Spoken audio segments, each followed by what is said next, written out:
Hello and welcome to Hobby Night Live. It's here. I'm Warren. I'm Justin. This is Justin. Okay, so tonight we're all about 30k Space Wolves, but that's just what we're doing in here. But this is a show also about you guys. It's an interactive hobby experience. Mm-hmm. Yeah? Right, so welcome to the show. Justin's got me a nice little running order of things that I'm not allowed to forget. So let me start to work through this first. So this is Hobby Night Live.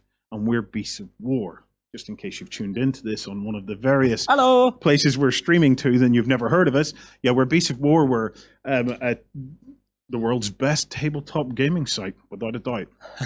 Carlsberg. Beasts of War. Probably the best in the world. Beastsofwar.com, okay? Yeah. Right, tonight is Hobby Night Live. 4 hours. I don't know why we picked that number, but yeah, 4 hours. Well, we wanted to give our American brothers and sisters a chance to tune in as well, on the East Coast. Mm-hmm. So some of the stuff we're going to be covering, now our main topic in here tonight is pre-heresy. So Warhammer 40,000, but actually 10,000 years before Warhammer 30,000. So it's Warhammer 30,000. The golden era. Yes, and we're concentrating on an army tonight called the Space Wolves. So we're going to be talking about the lore and the background. We're going to be looking at, obviously, all your community projects, which can be about anything you want, tabletop gaming-wise, because, well, we love everything tabletop gaming. Mm-hmm. We're going to be doing some building, some conversion work. We've got airbrushing on the go, painting, shading, basing, and we're also got prizes. So, and we'll have some community comments coming in. Yeah, too. I'm monitoring Twitter. He's monitoring Ben. I'm going to introduce you to the team just in a second. Yep. But we've got prizes on the go. So tonight we're going to be giving away 4 $30 Army Painter vouchers. I believe we have a picture of that, and we're also giving away one of 4 grounds Gothic City range. So this is a building worth 80 quid. And it's beautiful. Any 40k player is going to want that, without a doubt. Definitely. Right. I love this because this item number 3, according to Justin, is how long will the live stream be running? Well, the live stream will be running for 4 hours, which I've already said. Yeah, I just wanted to make sure you didn't forget it. This is the best bit. Stuff. He says, and tell them what to do if they missed it. Yeah. Right. So if you're not watching this... No, look. We have said we want people to be able to see it if they miss it. Yes. So if you're not watching this and you've missed this, maybe we need to do it telepathically. What do you reckon? Welcome to the world. Yeah, this will be embedded on beastsofwar.com all weekend. So if you know someone who's missed it and they want to watch it, or if you're not able to join us for the entire night, or if you're not. Got him now. Yeah, if you haven't been able to stick around for the whole night, it is going to be on Beasts of War all weekend. So it's just going to live on Beasts of War. We're not going to get rid of it. It's going to be there for you to watch. Yeah. Right. Obviously, things can go wrong. This is live. Yeah. Okay. We can plan, but eventually, sod's law, something will go wrong. So we could have an internet dropout, and we may not get it back up. If we have a power cut or something catastrophic, it could take us anything from 40 minutes to get back up. And if it's that bad, I'm just going to go home and go to bed. I'll join you on the chat. Yeah. We could have battery failures. We could have devices go flat on us. I've had this in every moment I can getting charged today to make sure it doesn't die. It's been a long time since Beasts of War did a live show. Maybe 6-7 years. So bear with us. It's at least the 6. Yeah, bear with us. We will get it right. There might be the odd kind of quirk here and there. Right, let me introduce the team who are going to be hobbying tonight. Obviously, I'm Warren. This is Justin. Yep. Over here, we have Lloyd. Yo! Hang on. I can do this better. Got you, Mike. How's it going, fellas? At home, and ladies, I'm just working on some bases, cleaning the stuff up. So Lloyd's going to be doing some basing tutorials a bit later on. Yep. We also have our tank god. This is John. Hello, John, thank God. Hello, everybody. So John has been instrumental in creating the color scheme that we're using. I say instrumental in creating the color scheme. We were inspired by something we saw in one of the Forge World books. So we'll show you that, and then we'll show you how that pans out over the course of the evening. And we're going to do tutorials. We're going to show some airbrushing and everything. Oh, absolutely, yeah. Okay. And then, of course, we have our resident 40K expert. This is AJ. Hello. Oh, hello, AJ. There we go. You're feeling happy tonight. I'm very happy, yeah. Very, very happy. Very happy to be here. Oh, two. That's Yeah. what it was. And here we go. Okay. Well, there's our first innuendo for the night. That's lovely. Right. How you can get involved. Okay, so tonight, as I said, if you want to be in a chance of winning those prizes and you just want to be a spectacular person, the ways to get involved tonight is on Twitter. We have a hashtag we're running tonight. It's #HobbyNightLive. So if you want to tweet us, I'm monitoring the tweets as best I can. So I just want to do a very quick shout out to John Richard Burton. Oh my God, there's now loads of them. Right, John Richard Burton was tweeting, "Woo! Only 40 minutes to go." We're also seeing Barry Shepherd's work on there at the moment. Let me see. Yeah, that's some Vikings and Blood Bowl Wood Elf team tonight. Ooh, very nice. Very nice. Very nice.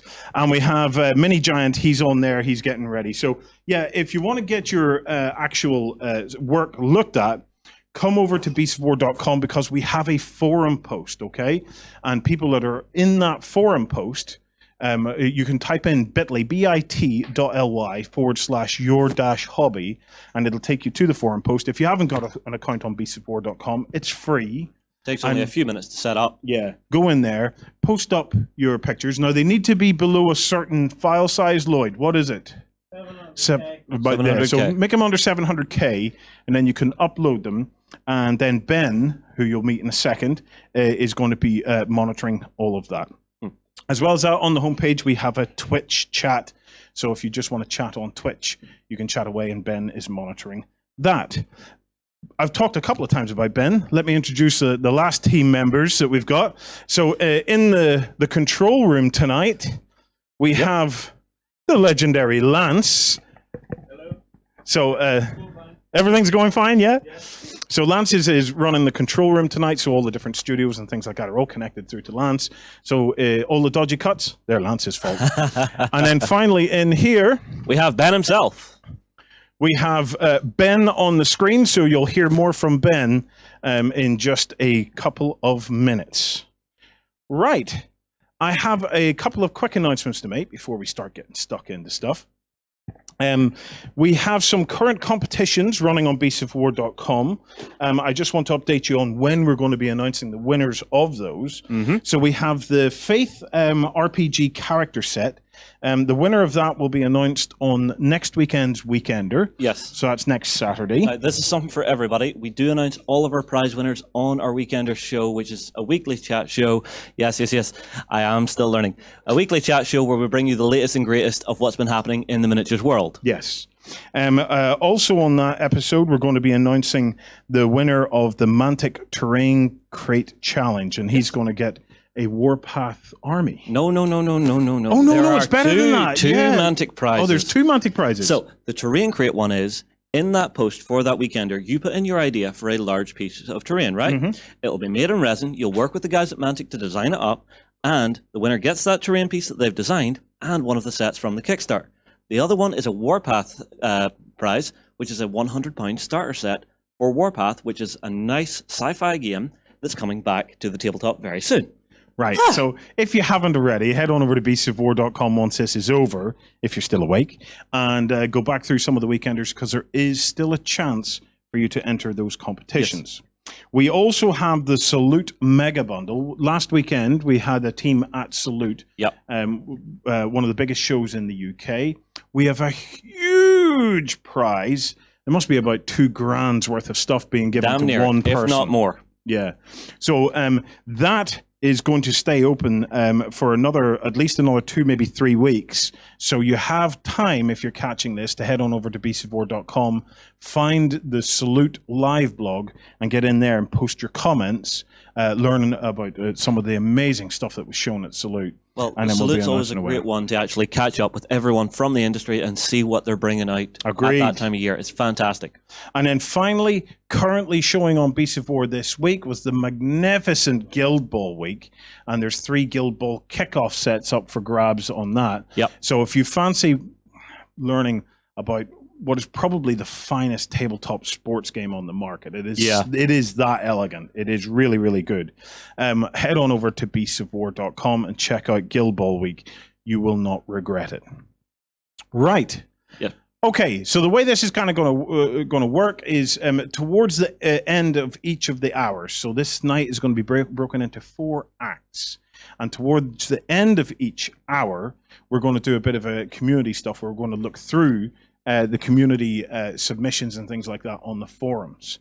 Remember, the forum is going to be open all weekend, so we're kind of challenging you that this tonight is just kicking you off for what you're trying to do for the rest of the weekend. So it's to get you really into the whole hobby spirit for the weekend. Well, we already have some people telling us what they're going to be up to this weekend. So Milma is super excited for this. I'll be doing what I can for his quarantine zone. Plenty of 30k and 40k projects to be worked on. Get stuck in, mate. Absolutely. Right.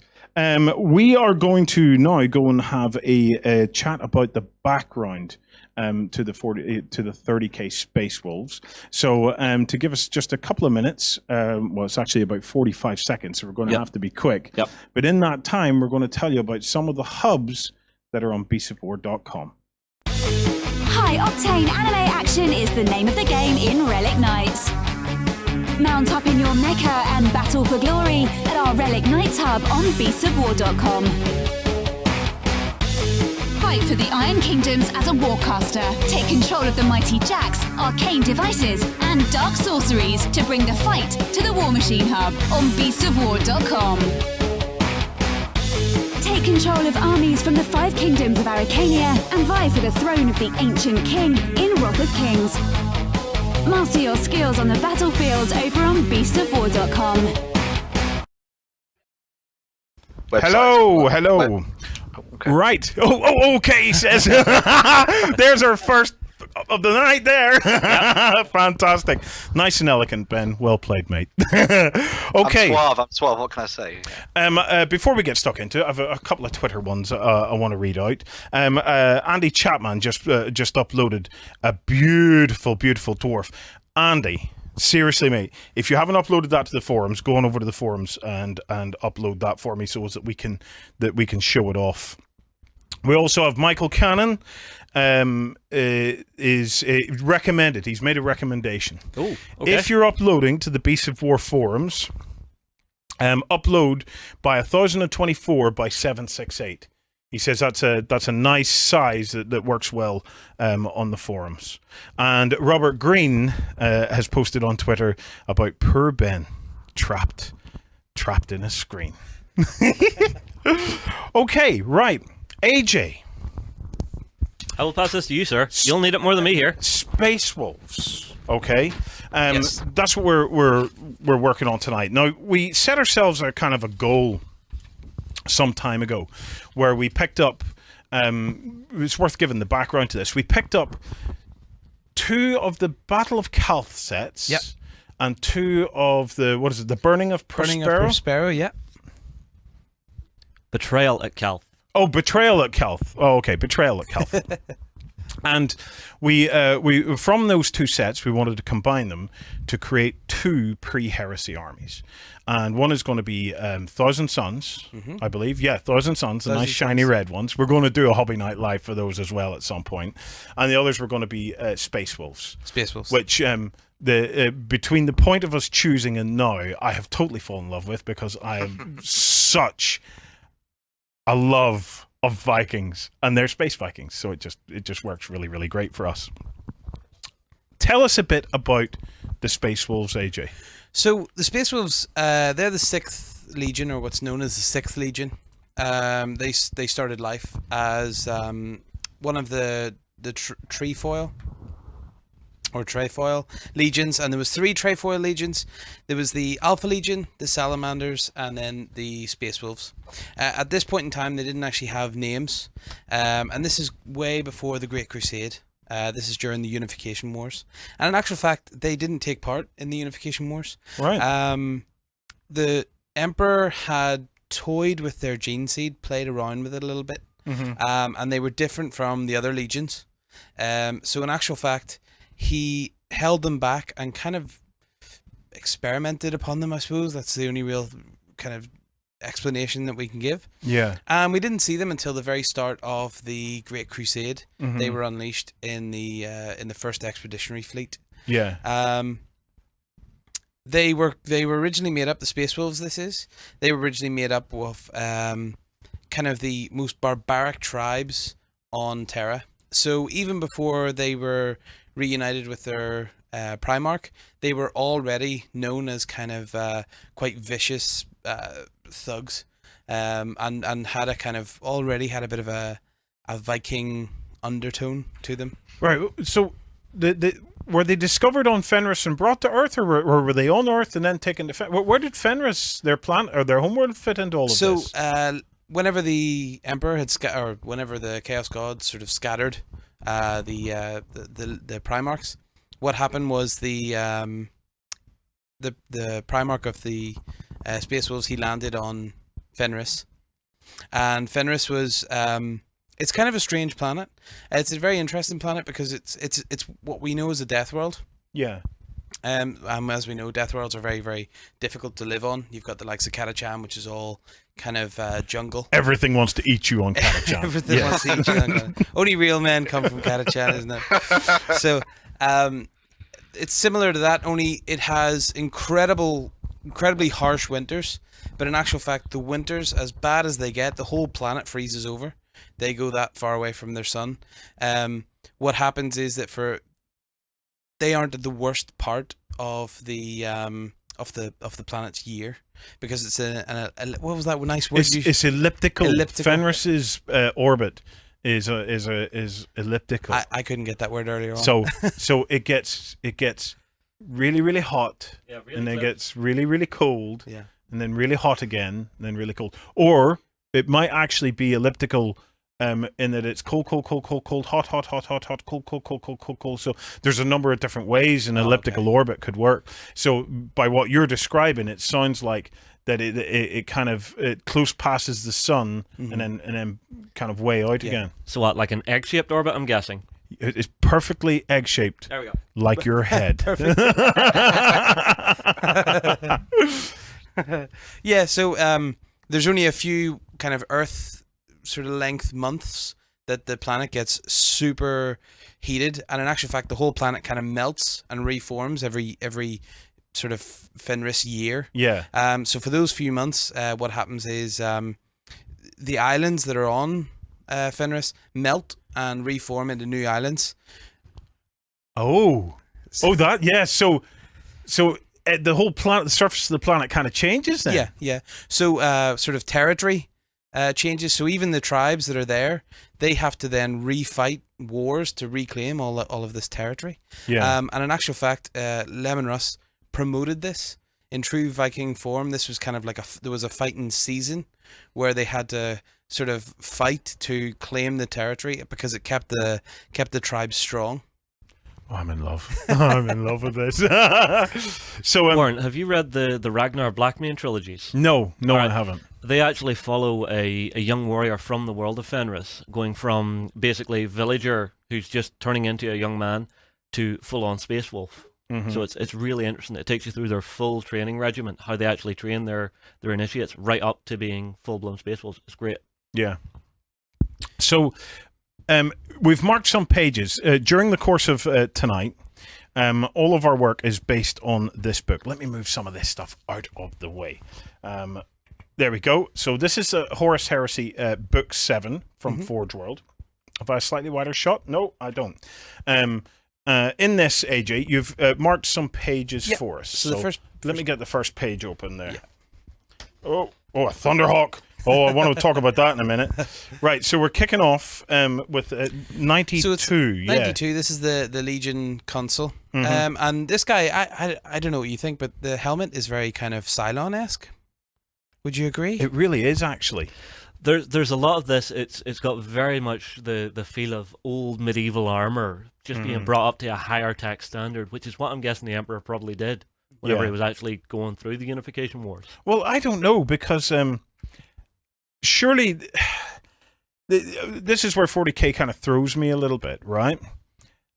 I think that was the technology not better then? Did they not lose even more technology during the heresy period and stuff like that? So. They did. There's one of the Black Library novels that specifically deals with that, where it's the Forges of Mars. There's a bit of an uprising there, and the actual forge which was creating power armor actually got destroyed, and I believe a volcanic eruption, was it? Or there was something along those lines, AJ? It was destroyed, I know. Yeah, I think it was one of the plants that was kind of it was the plant that sort of the forge ran on a volcano, and then that kind of melted down. Yeah, and then there was like a subsect of the Adeptus Mechanicus. I believe it's Mechanicus at this point in the timeline, because I know people have really went at me for that a couple of times, but it was basically, there was a subgroup within there that was actually trying to create new technology as well, and I think there was some kind of a war fought because of that, which is what caused it to be destroyed. Yeah. I'm trying to remember. Do you know what? If you're watching, this is your opportunity. Go and sign up for Twitter, because this is your chance to tell us we're talking out her bollocks, really. I've got an interesting one for you. Anybody that watches Beast of War will know that I like to take the running orders and basically wipe my butt on them and throw them away. I've got a great one for you, right? There's a guy called Steve Wozniak, right? And he worked with Steve Jobs. You're all familiar with Steve Jobs from Apple, right? Well, Wozniak, or Woz as he's called, was the brains of the operation. Okay, Steve was the snake oil salesman, but Wozniak was the brains. He was the guy that actually created the Apple II. And he's been pretty well known for making predictions for what's going to happen in the future. Okay, and he's also been pretty well known for actually making it accurate, right? I think he's a closet 40k player, because the last round of predictions that he put out, right, he was talking about how we're going to have flying cars, we're going to go all this, we're going to have space travel. He thinks we have a random chance of meeting the aliens. So in other words, he's no idea whether we're going to meet the aliens, but he's convinced that we're going to make it to Mars, and all of the industry is going to move to Mars. So either we way back, we have a series on the site called 40k Charted, where AJ took me through it in the first episodes. In fact, they're all on YouTube for free now, and he took me through it's a series called about the Emperor. And he was telling me about how the Emperor was probably wandering through Earth even during our time before it got there. I think Steve Wozniak is the Emperor, okay? And he's out there making these predictions, and it's just totally going to happen. So Forge Worlds, yes. So hang on. He's just sitting there going, soon, my time will come. Yes, absolutely. Right. But it does make sense to actually move the industry to Mars, because you have an entire planet there which has untapped resources. Yeah, it also moves all the pollution off our planet so we can live in a nice place. Well, we're thinking from different sides of it. However, if you think Kickstarter's a pain in the ass waiting for your stuff to come from China, it's about to get a whole lot worse. Okay, so AJ, back to the book, the Legion console. So, as I was saying, in the early sort of days, before we kind of reunited with Lemon Russ, whenever the 6th Legion were still on Terra. Yeah. They already, as I said, had massive issues with with sort of discipline.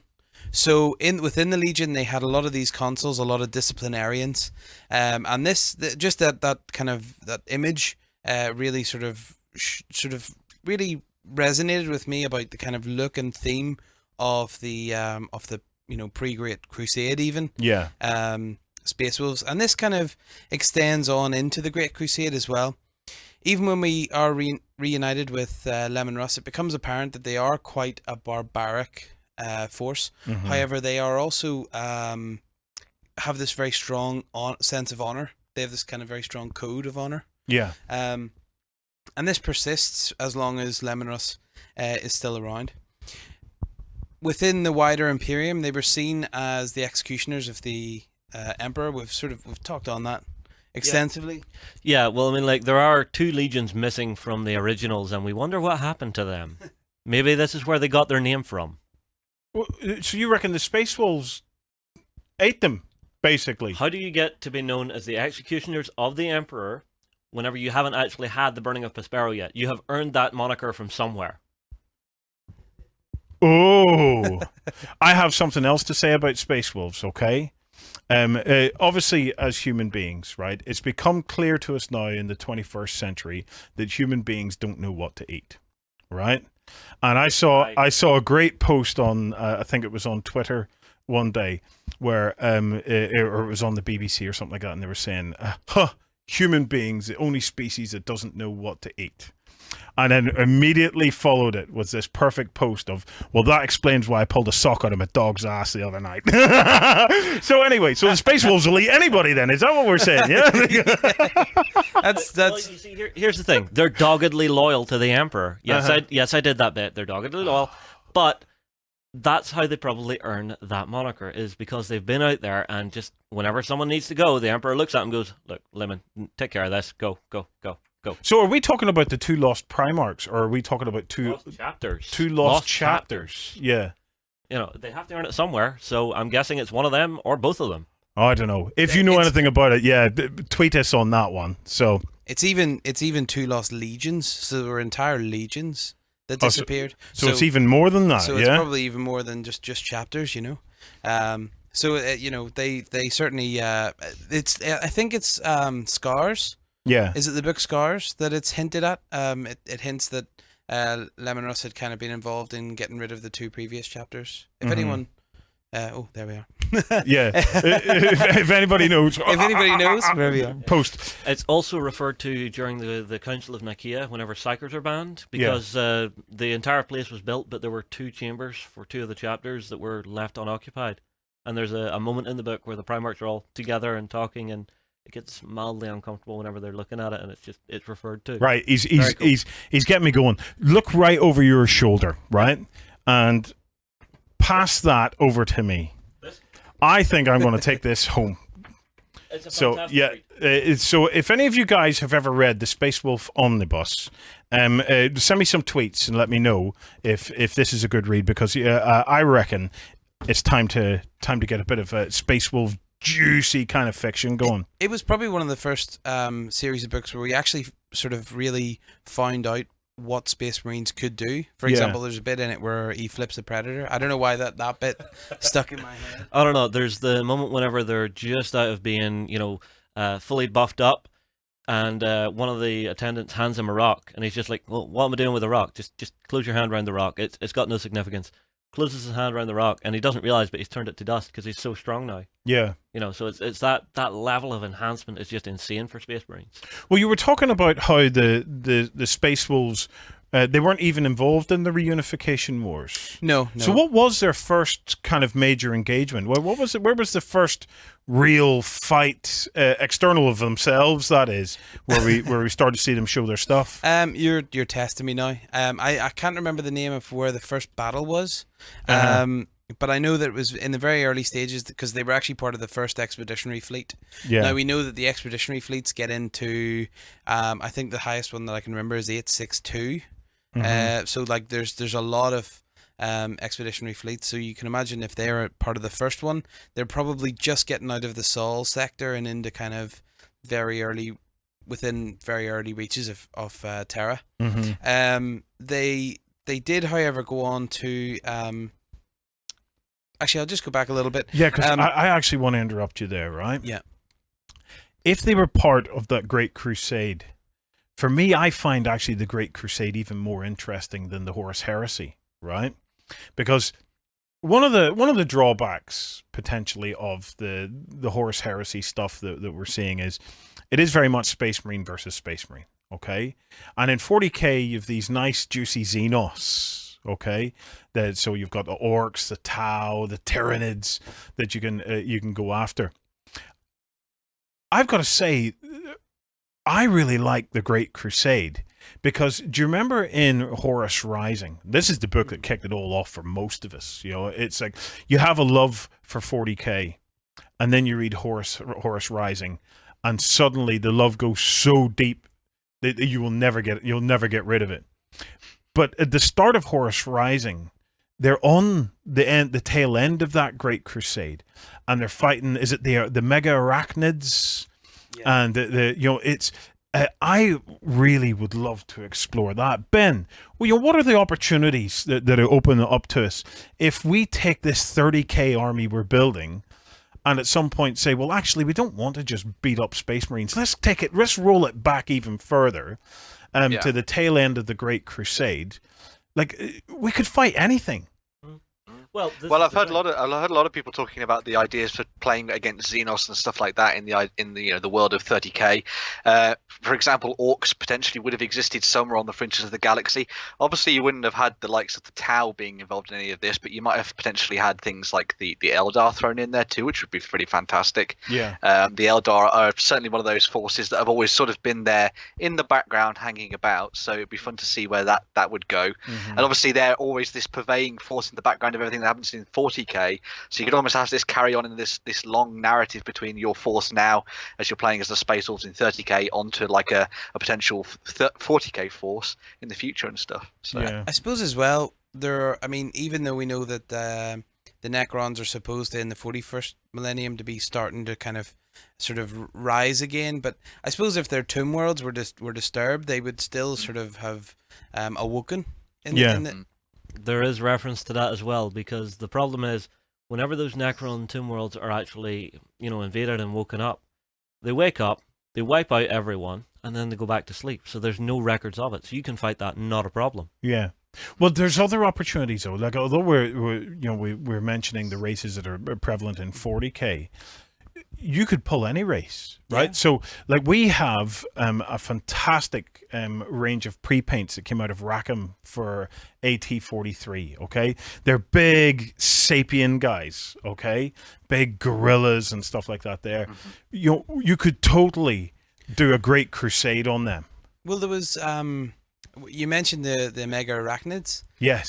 There was a sort of very intelligent sort of alien life form that was sort of guarding the mega arachnids area of space. I don't know if you remember this. Yes, I remember those, yeah.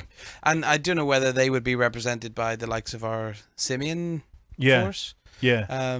You could basically look at any of the other kind of weird sci-fi ranges out there, especially the defunct ones. Like imagine picking up the miniatures from the old Starship Troopers. There's your mega arachnids right there. Well, the other thing is you can do human-alien hybrids, because whenever the Dark Age of the world came along, everybody was cut off. And I've actually seen within the novels a couple of human societies that actually sort of bonded and joined with the alien races around them and actually became a coalition with them. Yeah. So you could see humans fighting with alien races as well, which would be very, very cool.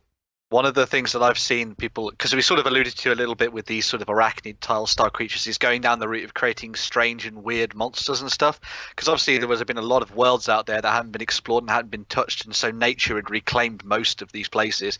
And so you could almost have your legions basically marching through jungles, fighting off against the likes of effectively dinosaurs in many ways, and just seeing how that sort of played out. Because it'd be quite fantastic to have the idea of like these legionnaires sort of landing on these planets for the first time and then having to deal with this sort of natural fauna and flora that's all around them and stuff. So could be pretty cool. Maybe a little bit of like a board gamey style thing going on there. Something as well. down along Pretty the cool. lines of taking the lizard men into space. It could be. Yeah. Kind of fun. That would be kind of freaky, actually. It'd be kind of fun. And there's always the threat of the Harud, isn't there? I mean, we've heard about them forever, but Harud?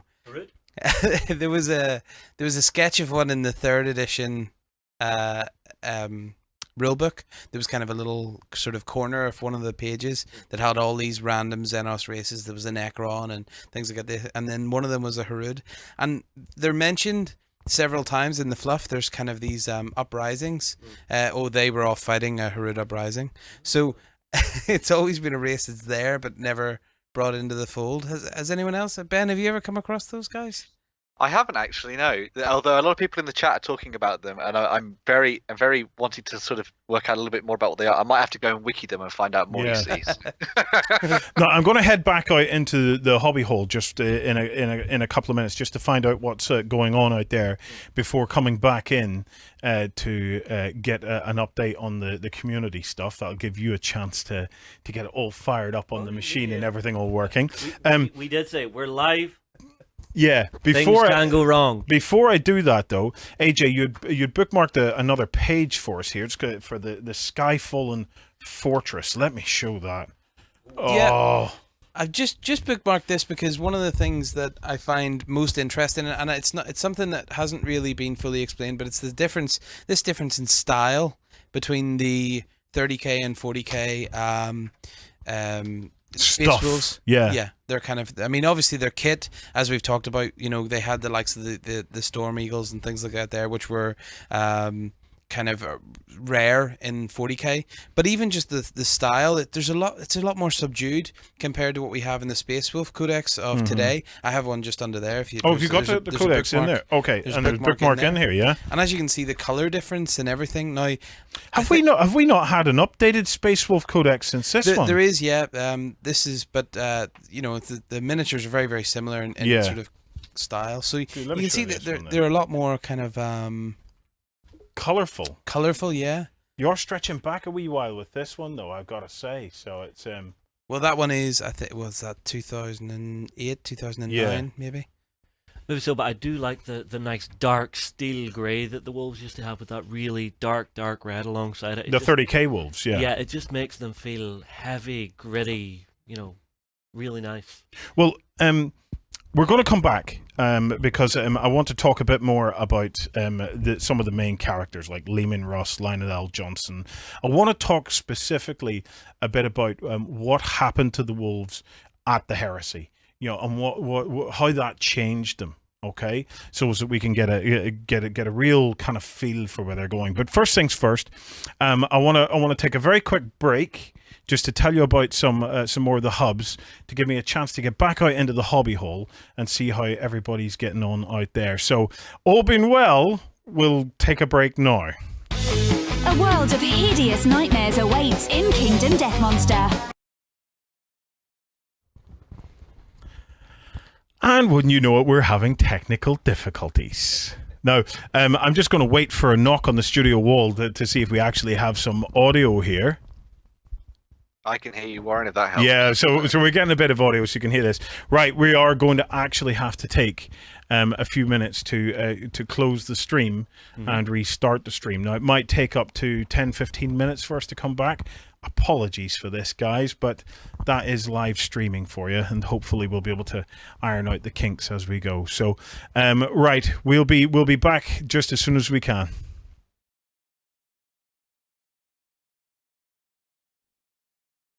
And we're back. Oh, apologies for that. Well, we always knew that there was going to be bugs. So I came out and we said the whole thing's crashed. And Lloyd's immediate thought and diagnosis of the whole thing was... Not enough backstage. We didn't have enough backstagers. We can't buy good enough equipment. Yeah, apparently on this whole Twitch thing, you can, on the live stream thing, we can have some digital method, some virtual method of you guys shoving notes into my jockstrap so I can go like this here and all that there. But we have no idea how to do any of that crap. So we're just here to have some fun with you. But if you do want to help us out and help us get, slightly more robust equipment that might stay up for an entire live stream. Honestly, the easiest way to do that is to come over to beastsofwar.com and join Backstage. And if you're already a Backstager and you fancy chucking them virtual backstage notes into my virtual jockstrap, this is terrible, isn't it? Come across to beastsofwar.com. There's a little thing there where you can donate a Backstage pass for someone that doesn't have it. We get, obviously, the money for it, but then every now and again when somebody hits hard times or whatever, we just give them a free pass to help them out. Right. Back to where we were. So I'd come out to check on these guys, but also to show you and to talk to them about the inspiration for where we're going. So we picked the 30k army, and there was a beautiful, beautiful image in the Inferno book. Jono, this image utterly blew us away. So let me see if I can you hold that up? Yeah. How can you help us out? Oh, okay. So if we cut to Lloyd's top-down camera there and see if that works. Oh, right into the jockstrap. Okay, there we go. A little too close. Obviously, thanks for that, Lloyd. So, cut to the front cam again there, please, Lance. Not that one. Yes, that one. So that was just to reinforce the putting stuff down virtual jock straps. So, Jono, do you want to come around here? So, on the way. We were looking through the book. There's some beautiful art all the way through the book, but this particular piece, when we saw it, we thought, That's the scheme we're That's going it. for. Yeah, absolutely. But it wasn't only the scheme. We wanted to match the kind of the grounds, kind of just the whole palette, basically, of what we were seeing there, because the colors, they have a desaturated kind of a look, Yeah, which very I much just so. thought it looks. It has an elegance about it, but it's very much 30K, isn't it? Oh, absolutely. And it looks and feels heavy.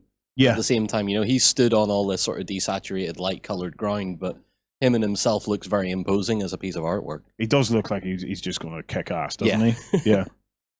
So let's get a quick catch up with what you guys are doing at the moment. So, Jono, I see you're working on some Terminators. At the minute, yeah. We're going to do the community thing, and then we're going to come out and kind of start some of the tutorials, so we can show off some of the bits and pieces that we've done. Yep. But you're starting to get some of the colors blocked out on these guys. Yeah, so at the minute, just working on the black and blocking out some of the colors. Can we cut to the...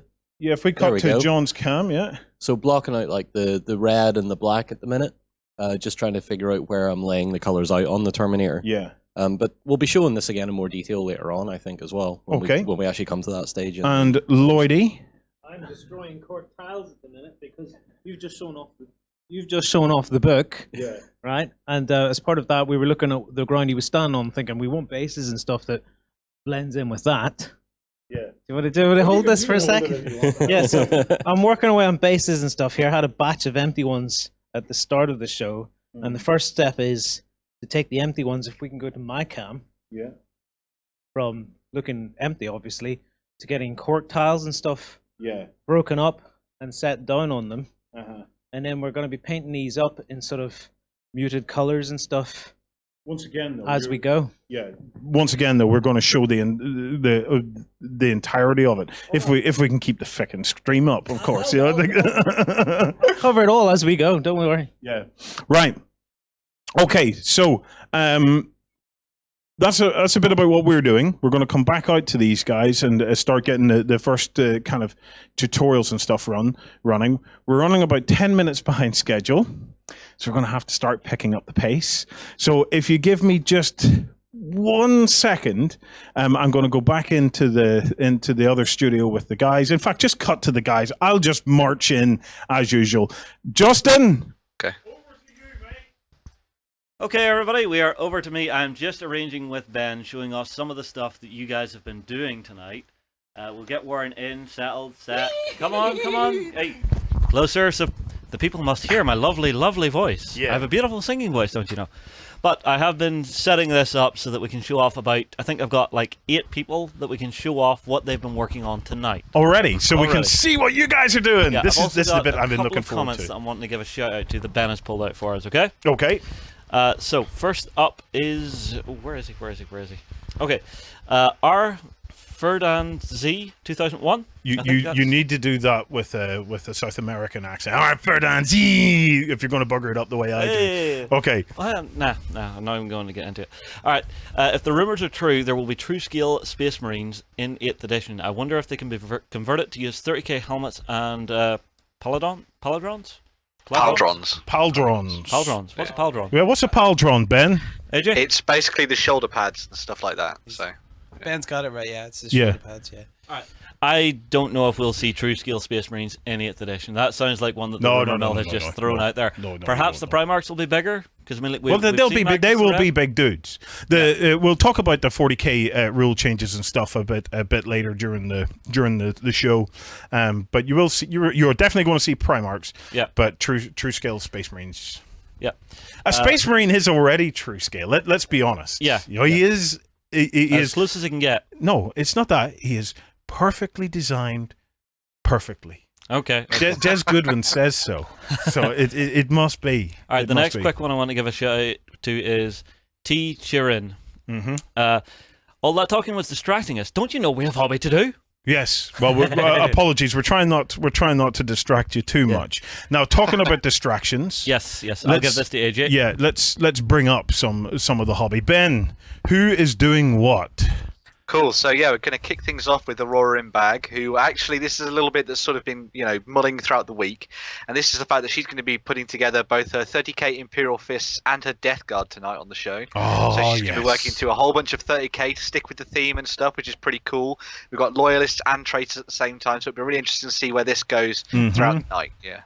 Yeah, good luck with that. Our hope tonight was to try and possibly bring some of you guys in via Skype, but with everything being so flaky as it is, we may or may not do that. We'll see how the confidence builds through the night. I know before we kicked off on the whole live show venture, people were screaming, "You need beer! You need beer!" No. Oh, how I wish I had beer right now. Ben, who else have we got? Next up, we've got something from Avinash. People know him as Jerry, who's done some of our videos to do with the Vikings and the saga and stuff on the website. And he said that unfortunately he's not going to be able to join in with the live show just tonight, but he has been working on a few bits and pieces here and there, maybe towards the end of the night as well, where he's going to be starting to build his own Lich King of Arthur's based out of World of Warcraft. So this was all sort of spurred on by Lloyd and his love of skeletons, I think. I'll tell you what, who that looks like. Bring that back up again. That looks... Well, if you can get closer, go for it. Do you know who looks like? Right. Do you know the guy in Game of Thrones who got his bollocks cut off, right? His dad. Oh, Greyjoy. Greyjoy, that's him. Yeah, Greyjoy. Theon. Father of Bollockless, yes. Yeah. No. Theon is Bollockless. Yes. Balon Greyjoy, you're thinking of That's the one. That's the one. Yeah. I have... I have my own ways of remembering people, so it's like... Warren, you have a beautiful mind, my friend. A beautiful mind. Ben, what else? Next up, we've got some stuff from Zombie King. He's actually been converting and customizing up a whole bunch of different creatures that he's going to be using for SLA Industries, which is that game that came back onto Kickstarter last year. Yeah. So he's got some crazy-looking, fantastic conversions here that will be really fascinating to see how these come together. It's a little bit of a mix of plastics and resins thrown in there, loads and loads of green stuff too. So it'll be really good to see what these look like with the liquor paint on them. So, Cracking hobbyist Zombie King. Zombie King... Zombie King kind of came on the scene within the community, a good while ago, right? But he really came into his own when the whole Walking Dead thing, the run up to the Walking Dead boot camp came along, because he made us little resin dead bodies, right? That we just smeared all over the boards, so these burned piles of bodies. They made the boards so much better. Yeah. Now he has since went on, because I've been watching with interest the threads and stuff that he brings up on the site. He has since went on to basically kit bash together his own resin casting kit. Okay, so he's built a resin pressure system. So basically, whenever you are casting resin, you can either vacuum out to bring out all the air to get all the bubbles out of the resin, or you can use a kind of like a pressure system. So it's almost like a big pressure cooker, and you're pumping air in to create pressure, and what that does is that causes the bubbles to rise and come out of the system. And he built his own, and he's getting better at the sculpting. Like as every week goes by, I'm looking, I'm going, matey, your sculpting is getting really, really good, and his casting is top notch. I would say you're better using the pressurized system to the vacuum system, because I have seen videos online where people have used the vacuum system on their silicone to actually get the bubbles out of it, so you don't get bubbles in your actual mold. The problem is whenever it's sucking the bubbles out, it expands and expands and expands. I've actually seen someone destroy a pressure chamber by not doing it right. Yeah, well, you need to hold these mics closer, but sorry. But Justin, it's fairly common knowledge that sucking and rubbers just does not go well together. It causes all sorts of. No, I'm being serious. It's like. Yeah, I mean, well, just getting on back on topic. Okay. Mr. Killjoy in the corner. But funny, I was using a vacuum chamber the other day, and I noticed exactly that. I put the silicone mold in, and it seemed to be when afterwards, because I left the instructions till after I had a go. Yeah. But I had a go, and basically it says that when the gauge stops, that's when you turn the vacuum off, and that's when that stops you from destroying your mold. Well, it's something I had seen. It's something that I had just been thinking about whenever Warren brought it up there. So interesting little thing to actually wonder how you actually go about that, because I know some of our community members have been playing about with making molds at the minute. Yeah. You know, to cast their own scenery and stuff to really add to their boards, which is really cool. Yeah. Ben, who else have we got? Next up, we've got something from Machan, and this is very much in theme with what we've been doing here. We've got wolves. Inverted space wolves, yeah. So he's been taking some of the stuff that you can get from the plastic kits and things like that, mixing it, well, for plastic kits for 40k, I should say, and then mixing them in with the fantastic stuff you get for 30k. So you've got a little bit of the Forge World stuff in there thrown in, maybe a couple of bits and pieces from some other companies too. But yeah, they're looking absolutely fantastic, dormed in their sort of awesome personalized gear. This is the kind of space wolves that I like seeing. So yeah, fantastic stuff. That top pose is flipping awesome. I absolutely love it. The one-handed, I'm going to chop your head off with an axe. Absolutely brilliant. That, John, why do we not have a space wolf like that? I want a space wolf like that. Yeah, buy him one. I'll buy him one. All right. Okay. What else have we got, Ben? Next up, we've got something from Lavarius. Now, this was a picture of some of the 15mm airborne troops that he's been working on. So he picked these guys up at Salute. He's going to be working on doing a little bit of the army painter method over the rest of tonight, and he's going to be using the army painter dip for the first time as well. So it'll be really good to see what the results are for that one. Oh, fantastic! We're going to be using dip ourselves later in the evening, to do some shading, and I think you'll be. I'm really looking for. I've never seen that used before, so I'm really excited to well, see. This is it. I don't want to talk too much about our Army Painter dip, because we have spoken about it on the Weekenders this last while. But we had a full hobby weekend where people were learning to use it. But it as a material, you know, when used properly, it is astounding. We'll show you tonight. Tonight we will absolutely demonstrate to you that it's brilliant for that. Do you want to do another one or two? We've got 3 more that Ben has picked out for this particular set. Okay. So I'd like to do the other 3. Okay, let's do the other 3 then. All right, next up, Ben, who do we have? So cool. So next up, we've got Rich Builds, who you'll remember from one of our past weekenders, who did some absolutely amazing Frostgo terrain. Well, he's now also working on a scratch-built Millennium Falcon, which is very, very cool in of its own right. Yeah. And he's also going to be working on a ruined MDF windmill. Now, this guy absolutely loves his terrain. Hopefully, in the future, we might be able to get this guy on to do some live stuff, talking with us on this show, which would be very, very cool. Yeah. But at the moment, he's just said he's going to be getting stuck in building some cool stuff in terms of this windmill and things. Just look at that. Cool. I love that windmill. That is gorgeous. Yeah, absolutely. Absolutely beautiful. Yeah, we will do our best to get Rich on a future Hobby Night live. Right, 2 more to do. What's next? All right, Ben, keep us rolling. And the next one is, I think it's the Painting Bozo. Is it, Justin? It is the Painting Bozo, indeed. It is the Painting Bozo, yes, fantastic. And he's been painting up some stuff for Age of Sigmar. So he's been painting up some of the Khorne Skull Reapers and some more bits and pieces for Age of Sigmar there. He said he's already started a little bit of work on these, and he's been working on the top halves and the bottom halves. He's going to switch it up a little bit during this this live stream and try and do a little bit more on this, to sort of bulk out his force and get it ready for some games on the tabletop on the weekend and things. So yeah. Okay. Nice. Right, well, I'm going to give a kind of like 1 minute warning mark to the guys out in the hobby hall. So if you guys grab your microphones, we're just going to pass right back over to you dudes, and you can start to take us through the next hour, where we're going to be showing off some of the tutorials. Are you hearing me in the hobby hall? Okay, so grab your microphones, guys. Right, Ben, we have one more, and then I'm going to give one of them a prize. Yes, finally we've got one from Andre77, and this is some of the work that he's been doing on the Not Dune 1984 tabletop that he's been building. So it's obviously, as you can tell, it's slightly themed by a certain movie and book that is out there, but he's working on whole different sort of bits and pieces of terrain, and it's fantastic to see more people doing obviously terrain projects as well as doing their miniature projects as well. So it'd be good to see how this all comes together. It's really nice to see some of the natural stuff that they've been creating, and obviously with a world like Dune as well, you've got some really fascinating sort of sci-fi buildings to look forward to, as well as obviously the sandstone structures too. So yeah, good stuff. Yeah. Right. As you know, through the night we're giving away some prizes. During our community corner, maybe that's what we'll call this, the community corner. Bits. We'll give away the Army Painter vouchers. Okay. It's not based on anything scientific. It's just based on just what gets my juices flowing at any particular time. So I'm going to pick this one. Okay. bring that dude up that did the fantastic Space Wolf pose with that Space Wolf has got to cut the head off. Oh, you mean this one?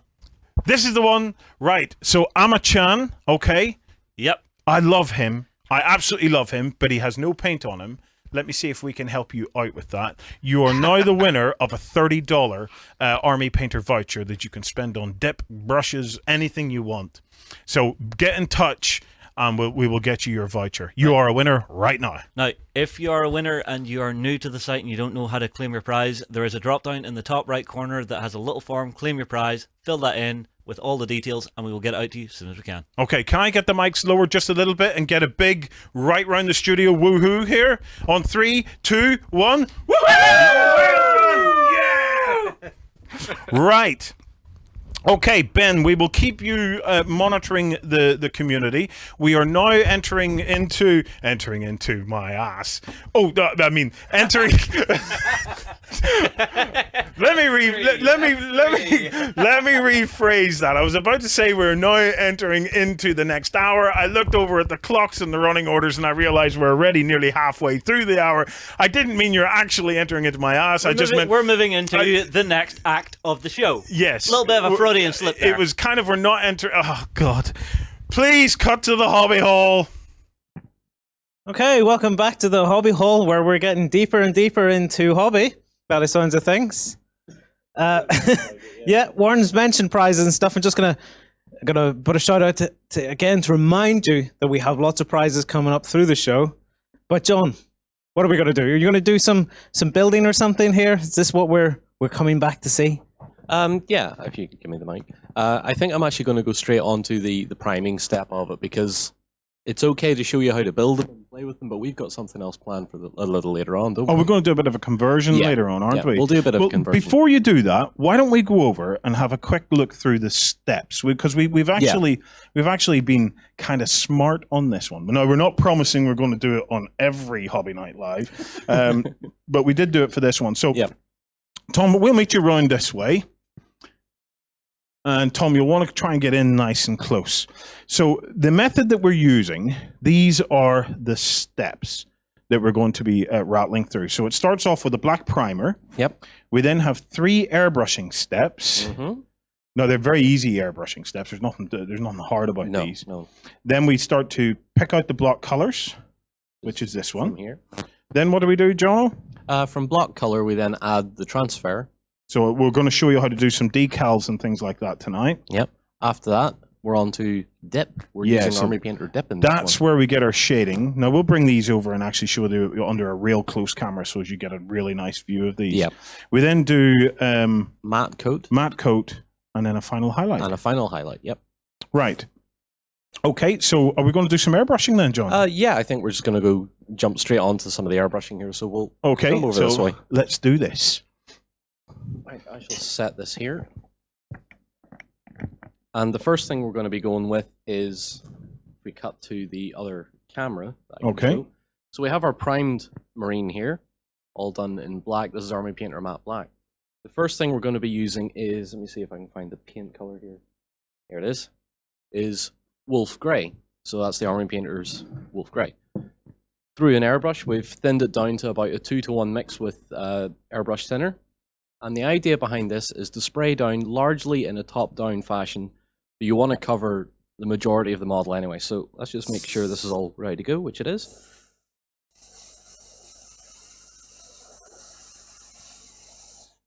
And spraying, like I said, largely top-down because you want the lowest parts of the model to remain in shadow. So this is, there's nothing complicated about this, John. No. It really is just basic base coating. Yep. And there's no need for an expensive airbrush for this. John or Tom, do you want to come around here and see if you can get over the shoulder so as you can actually see some of the easy kind of airbrush action that he's using? So just rotating the brush as I'm putting the color down and then moving the model so that I'm catching different angles of it as well.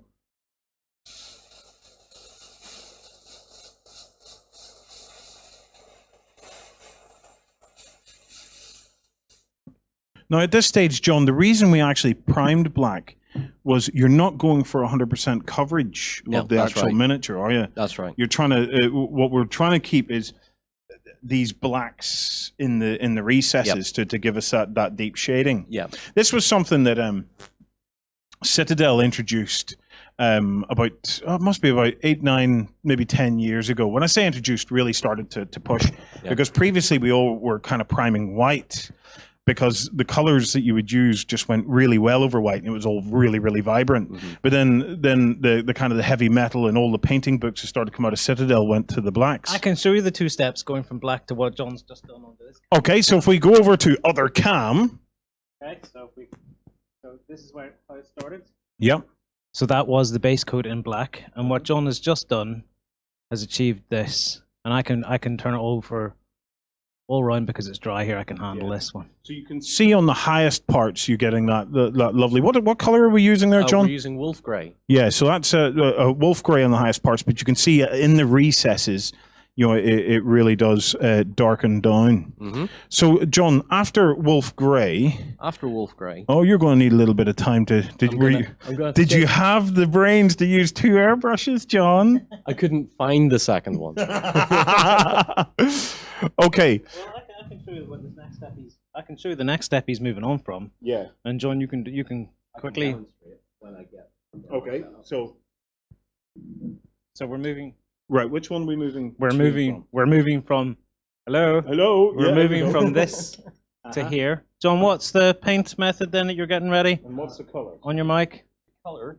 Sorry, the color is uniform grey, Army Painter uniform grey, Yeah. and that's being applied in a similar fashion to the wolf grey, except it's not as it's more focused than the wolf grey. Yeah, it's more zenith, isn't it? Yeah. Yeah. Right. While he's getting that, let me read out some of your comments. We have Justin sneaking back into the studio. Hi there, Justin. I was on a break. Okay, so let me read out some of your comments, and also I'm seeing messages that you guys just want a quick recap on the prizes. So tonight we are giving away prizes live.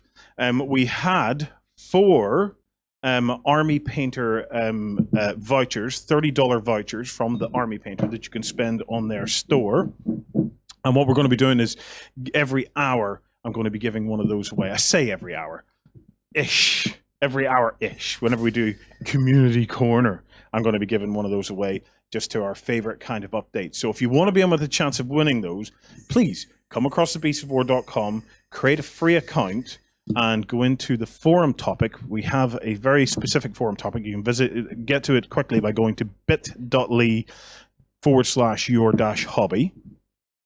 And then at the end of the night, I'm going to also be giving away a 30K, or sorry, a foreground South Point View 28mm building. So this is your 28mm city building. It's worth 80 quid, guys, and it's absolutely beautiful. We were using these during the Walking Dead boot camp, and I'm just dying to build a 40K board out of them. Okay, so Jono, while you're doing that, let me go back to Lloydie and see. Okay, yeah. Lloydie, can we do the next stage of this? Yeah, I'll just quickly. So we've started with our blanks. We've moved on to sticking cork on there.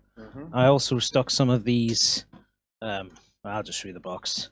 Some of these little cork granules as well. So they're granules. Yeah. Granules made out of cork, yeah? Yeah, in amongst the bigger cork tile bits.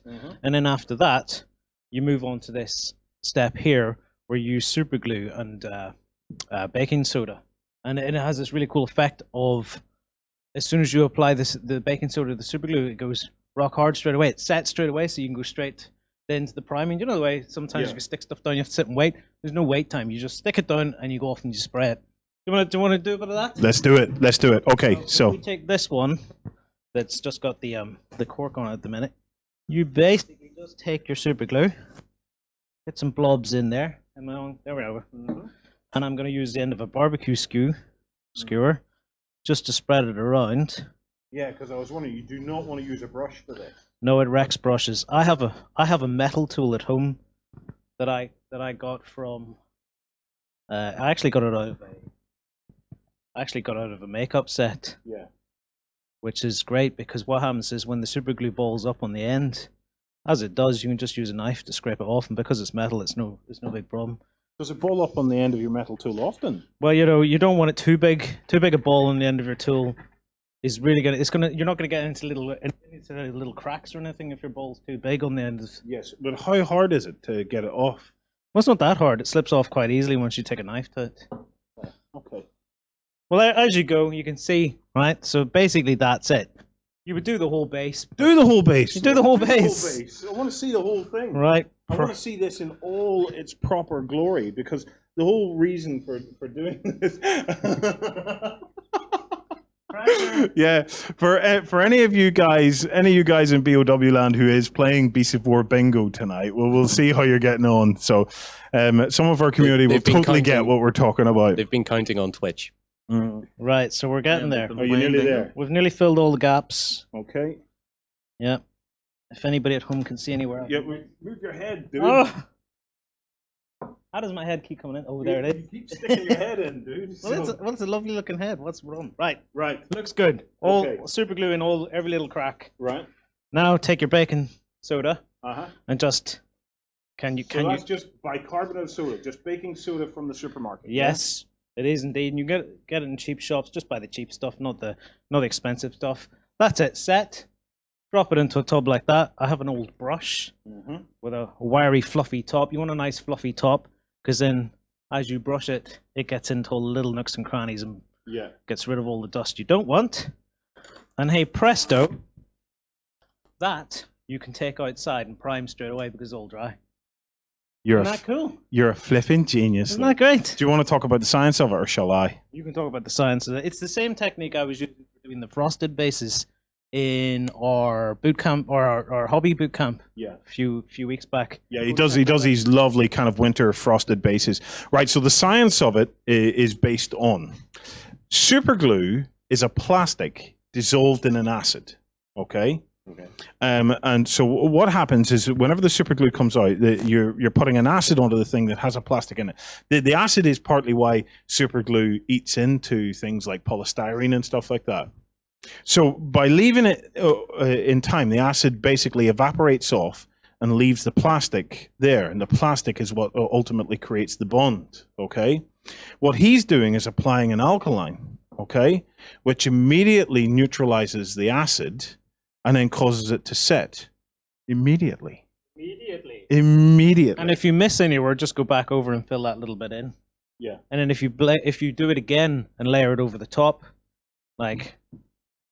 So if you put it down and put a little bit more super glue on somewhere, you can actually start to create undulations and stuff. So you raise it up, so it's not all just flat, and then you can put a little bit on top of the cork as well. Dude, you're sculpting with super glue.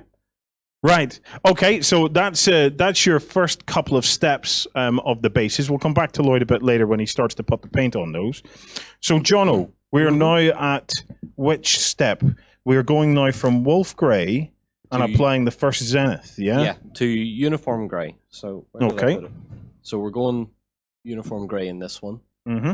So I've taken one of the other models I had out of one of the other lineups because I know I've done it better than the one I've done live. Yeah. So we take the uniform grey and we're focusing again even more top down than we were with the wolf grey. So this is giving us our lighting effect. So we're going to be using the dip to give us our shading effect, but before we get to that point, we're trying to create a lighting effect. And this is basically just to give the power armor a more natural, a less flat kind of a look. Yeah, that's right. So this is just adding all that lighting, and when the shading is applied, or when the final shading is applied and everything else is all in there, the power armor looks heavy, it looks hefty, it has a certain presence to it. Do you mind can I throw one of the finished ones under and show? Yeah, absolutely. Yeah. So what I'll do is I'll throw a finished example on under the camera here. Mm-hmm.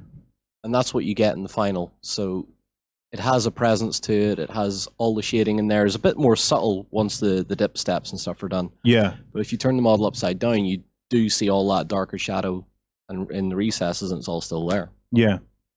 So yeah, that's what we're aiming for. That's what we're working up. Back to the airbrushing on this one. Okay. Okay. So how does he need any more or? Maybe a little touch more. So not much though. just push it forward there. The effect itself, I don't know. It's maybe a little bit subtle. I definitely notice it whenever you're looking at it in real life. It is very noticeable, and what it does is it tones down that wolf blue, which actually starts to. These steps are bringing it more closer to that Forge World gray that we were looking at in the book that we're trying to see. Let's go over to Lloyd's camera. Perhaps we can see that better on the pre-done ones here if we cut down onto this. Okay. So you can see on the top level that we've definitely gone a lot lighter as we've gone across. Yeah. Let me just tilt these back and see if you can see. It is a subtle effect, but definitely there. You see? Yes. In reality, when you're up close to it, you can definitely see it, and it makes a really nice looking army. When you're looking at them, there's a whole array of them spread out over here. Yeah. And at a distance, as you glance across them, the lighting effect is a really nice effect on those. Yeah. It does give a weight to it. Like John talks about how using the Zenith it gives a weight.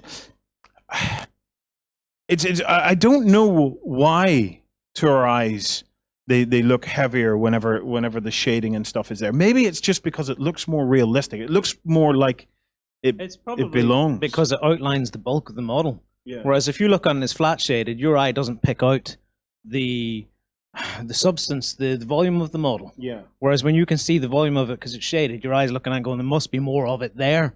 Yeah. Maybe. I'm just thinking off the top of my head. That's Well, probably how it works. if you know, tweet me, okay? So use hashtag #HobbyNightLive and tweet me. Why would shading give a sense of weight to a model? What is it about that? About getting the zenith and the highlights on it that makes the difference? Right, Jono is cleaning up for the third stage. Okay, while he's doing that, let me read out some more comments. John Richard Burton has been asking, guys, have you heard of using blue stuff to make molds of your own minis? You can then cast with 2-part epoxy to make copies. What I'm thinking we'll do, Justin, is if we, in some future Hobby Night Live, let's actually do some proper resin casting. So we'll do an art. Do a molding night then, yeah? Yes, I want rubbers and everything in it. So it's, we will do it all. Right, well, I've got one from Bilko here. He's actually got a question for John. So, John, if you want to raise your head up, he's wondering which mark of backpack we're using, seeing as it is 30k. Well, that's easy to answer. We're using both of them. We're using both. Yeah, we have, because both sets give us Mark 4 and Mark 3 armor, we're just using both, but we're intermingling them into squads. Yeah, because they would just be widely available among the legions. Yeah. Yeah. Okay. Any others? We have one here from Jordan. Glad to hear science getting its moment in the spotlight. So, Lloyd, that's for you then. Yeah, Lloyd, but Lloyd gave me the opportunity to science out of that. So it's like right, Jono, are we ready? I want you to actually show people what you're about to do now. Okay, so if we can get the camera, Tom, if we can get in on this, because a lot of people wonder about the mixes and things like that, John, and how you actually load an airbrush. Swing my mic around so I can actually talk to you. So the first thing I'm doing is adding some airbrush thinner, and for this mix, I'm just going to be adding. That's enough. And then taking the army painter, if I can you unscrew that, please? Lloyd, you have 2 hands, yeah. Yes, So Lloyd has more hands than I have. Yeah. Okay, thank you. I think that amount of thinner, probably enough. Okay. Oh, sorry. Yeah, make sure you get into the mic. Put the cap on.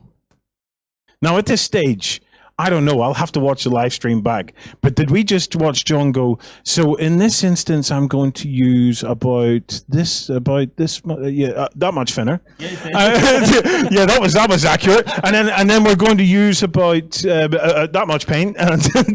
Any ideas of measurements, John? No. Well, yay big and yawn length. Yes. Yeah, highly scientific there. Okay. So I've tested Is it basically a 50-50 mix, or is it? With Army Painter paint, it's about 2 parts thinner to 1 part paint. Oh, So right. It has to be fairly thin. because Yeah. they have a very heavy pigmented paint. Yeah, obviously you can go out and pick up airbrush paints from Vallejo and stuff like that. But we just love putting the army painter stuff through the airbrush. It just works just as well. But it does need thinned. Yeah, you don't want it too thick, or otherwise it's going to cause you a lot of problems. Yes.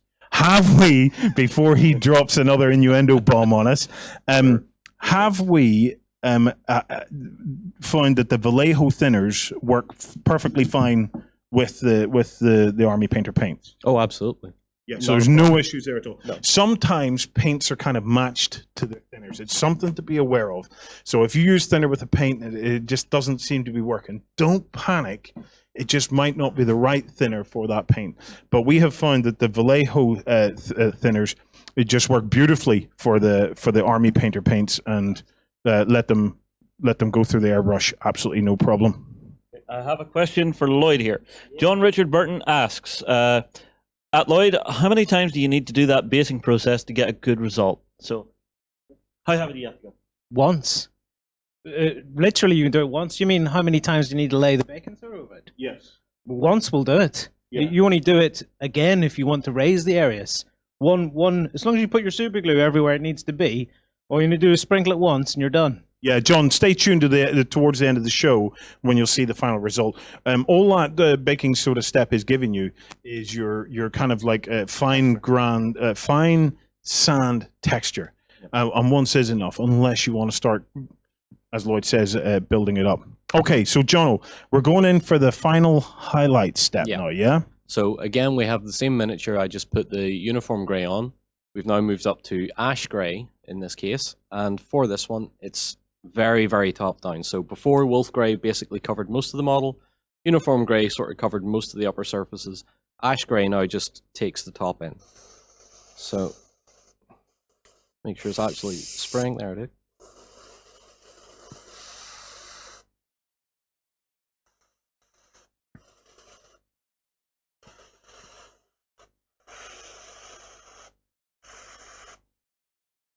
Okay, and on the back,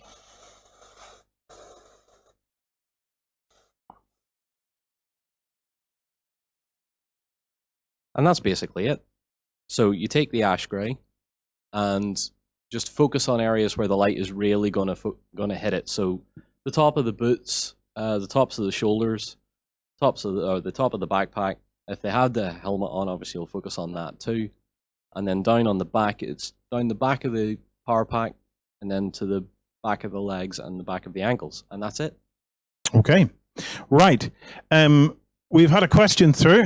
We have, and it's one that's going to be very, very important. So, John, Scientologist asks, at Beast of War, is there any way you can replicate that airbrushing technique without using an airbrush? Aha! That's a very good question. We actually have a video for that. Yes, a little earlier today, we kind of preempted that one. So a little earlier today, we had John see what we could do using spray cans for the zenith effect, and not three spray cans. We just went for a couple. So what we'll do is we'll cut to that now. So guys, as you know, at this point we're using airbrushing for the base coats of the Space Wolves. Now a few of you guys will probably not have an airbrush out there or access to it. So we've sort of half figured out a way to do it without airbrushing but still get a very similar look. Now what I'll do first is show our model that's been primed black, and then that's his first airbrush coat of wolf grey.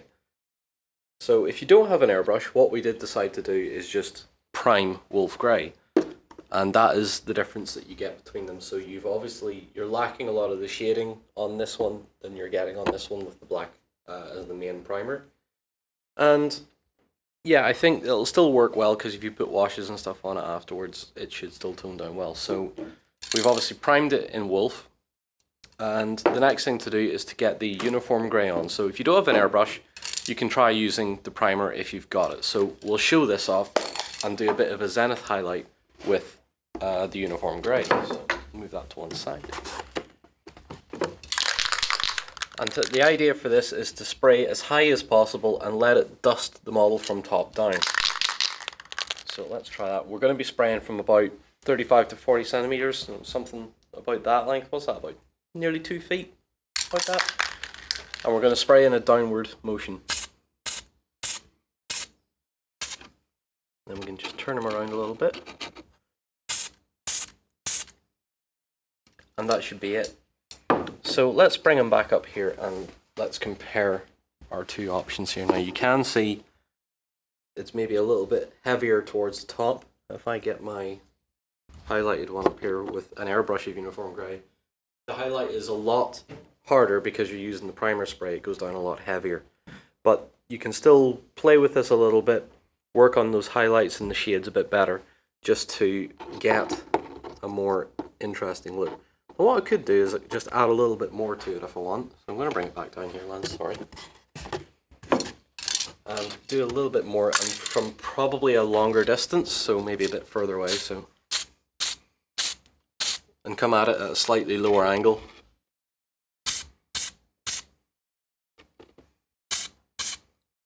Like that. And what that should have done is catch a little bit more down the chest, a little bit more down the arms, and so on. But that still leaves them a little bit lighter looking than our airbrushed one. However, if you don't have an airbrush or you don't have access to one, this would be a step you could recommend to try yourself. To bring the colours up or down, you could maybe base coat black, then prime the wolf grey, and then do the highlight with the top down. Other than that, I think this is probably just as viable as using the airbrush. Okay, so we're going to have a go and see if you can actually hear us. Can you hear us? Yes. Yes. Okay, right. Let us know in the comments if you can hear us, okay? Right. Assuming that everything is going swimmingly, I want to come back and talk a little bit more about Leman Russ and Lionel Johnson. So, this is one of the most interesting brother fights in the Imperium for me. This is one of the best ones. Are they brothers? All the Primarchs are brothers. Oh, right. Okay. AJ, fill us in on the whole shebang with these pair. So, I mean, when we look at the ideologies of the two sort of legions, we can sort of already see how there would be a bit of a kind of a split. The Dark Angel is very knightly and very ordered. Yeah.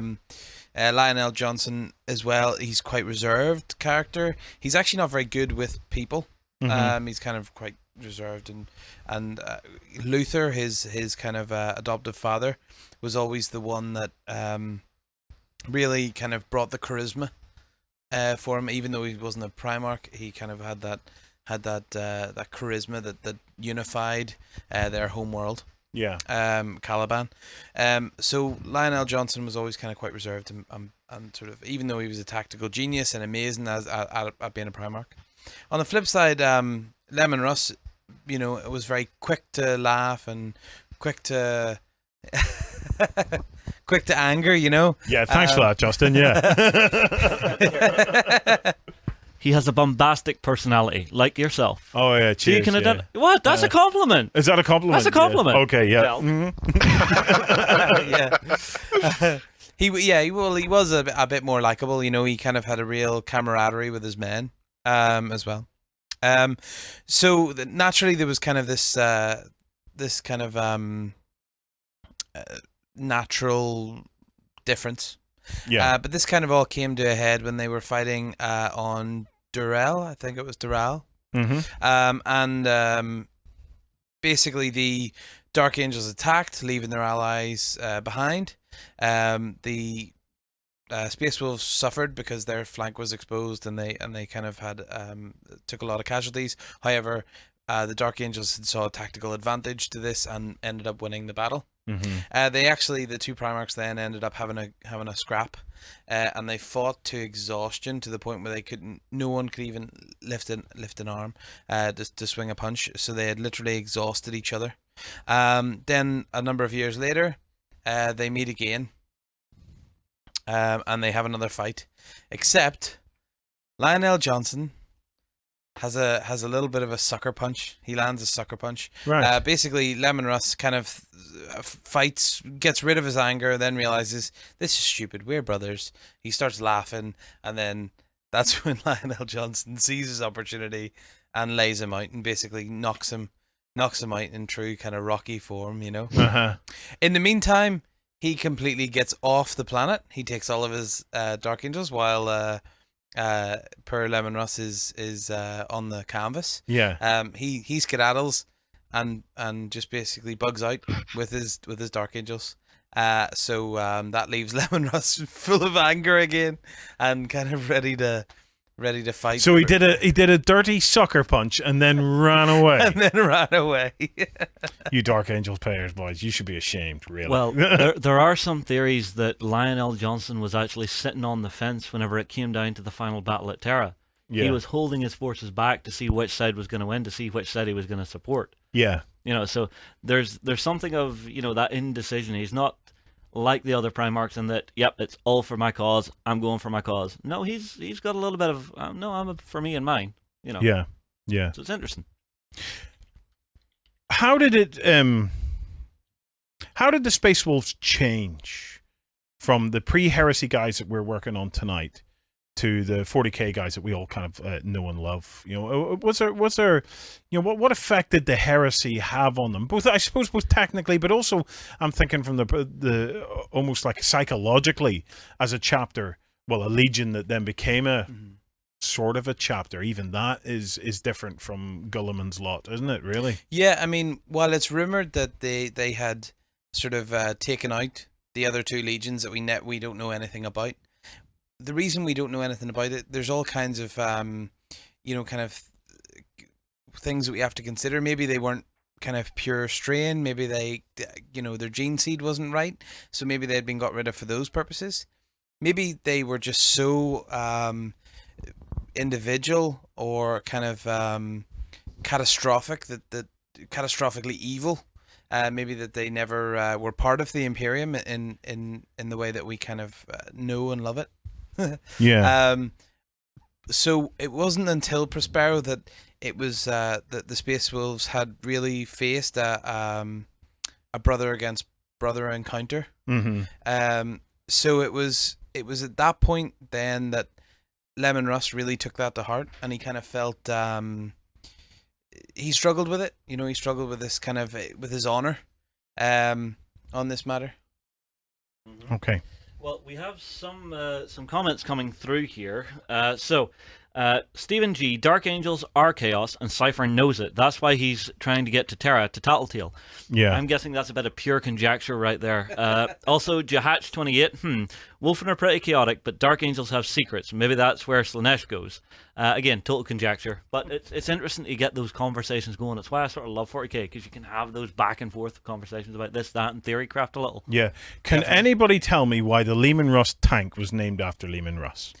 No clue. Although, maybe there's someone out there, but I know that the tanks of that era were all kind of named after Imperial heroes. So, for example, we had the Malkador tank, and Malkador was kind of the left, the right-hand man of the Emperor. Yeah. So we, there's kind of there's hints at why it was kind of named after.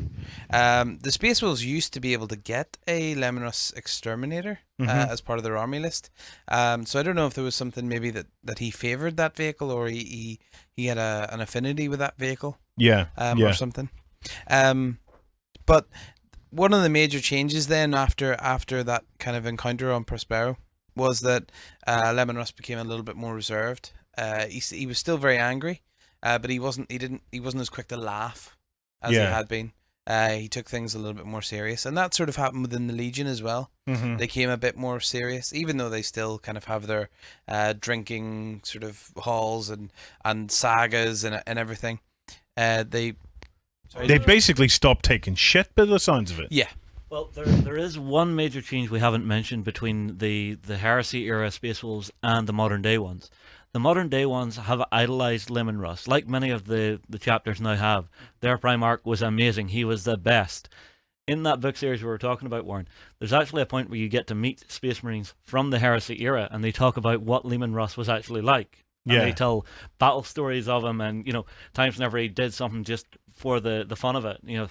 He was given a gift by the Emperor, a spear, and he tries to throw it at the moon. They spent 3 weeks looking for that damn thing. Yeah, that's the kind of guy he was. Yeah. So it was one of those cases of, all right, young Tyke, yeah, I know you love him, but you didn't know him. Right. What about the 13th Company then? How do they fit into this? Because you can't talk about Space Wolves and not at least do a quick mention of this legendary 13th Company.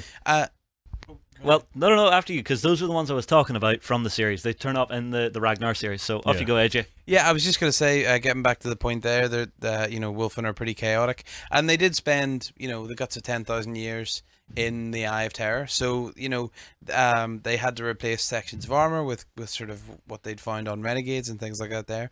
And there's no way that you could be in the Eye of Terror for that long and not be affected in some sort of way, even if you are one of the Emperor's finest. Having said that, though, the Wolfen are actually the 13th Company of the. Are we all right? Yeah, we're good. We're good. Yeah. Ben is sitting waving at the screen here. There's somebody. I bet you somebody's just said, "Ben, give us a wave. Give us a wave." Oh, right, okay. I'm easily swayed by the people. Yeah. Well, do you want to know the best, Ben? Well, camera wasn't even on you, Ben. So I'll tell you what. Let me put the camera on you, Ben. Give us your best wave. Go for it, mate. There. All right, there we go. Oh. Slowly, Ben. Slowly. Don't tire that arm out. Yeah, look at that. It's a beautiful thing, isn't it? He's a stage 12. Okay, now, I think we may have an answer to your question as to why the Leman Russ was named after Leman Russ. Mm-hmm. So I think the Leman Russ was saved. I think Leman Russ saved a huge army of Imperial Guard and got it named after him as an honor. We don't know who that is. I didn't get a name for this. It's just an @Beasts of War. Okay? Okay. So that's... Is that coming in via Twitter or what? Don't know. Coming in via the chat. Okay. Via Twitch. Yeah. So. Okay. Cool. Sorry, AJ, we're interrupting you, but yeah. Oh no. So the 13th Company, yes. So they were actually Leman Russ's kind of personal, or Leman Russ's. Was that someone making a joke about lemon? Me saying lemon. Yeah. 5 lemons, 2 cups of flour, Yeah. 1 cup of sugar, and a chainsaw. Yeah. And the partridge in a pear tree? So Leman Russ was kind of one of the. Basically, he'd heard this rumor about the Tree of Life. Yeah. Okay. Now that's a Viking thing, the Tree of Life again. Based So on it is. Yggdrasil, yeah. Yeah. Yeah.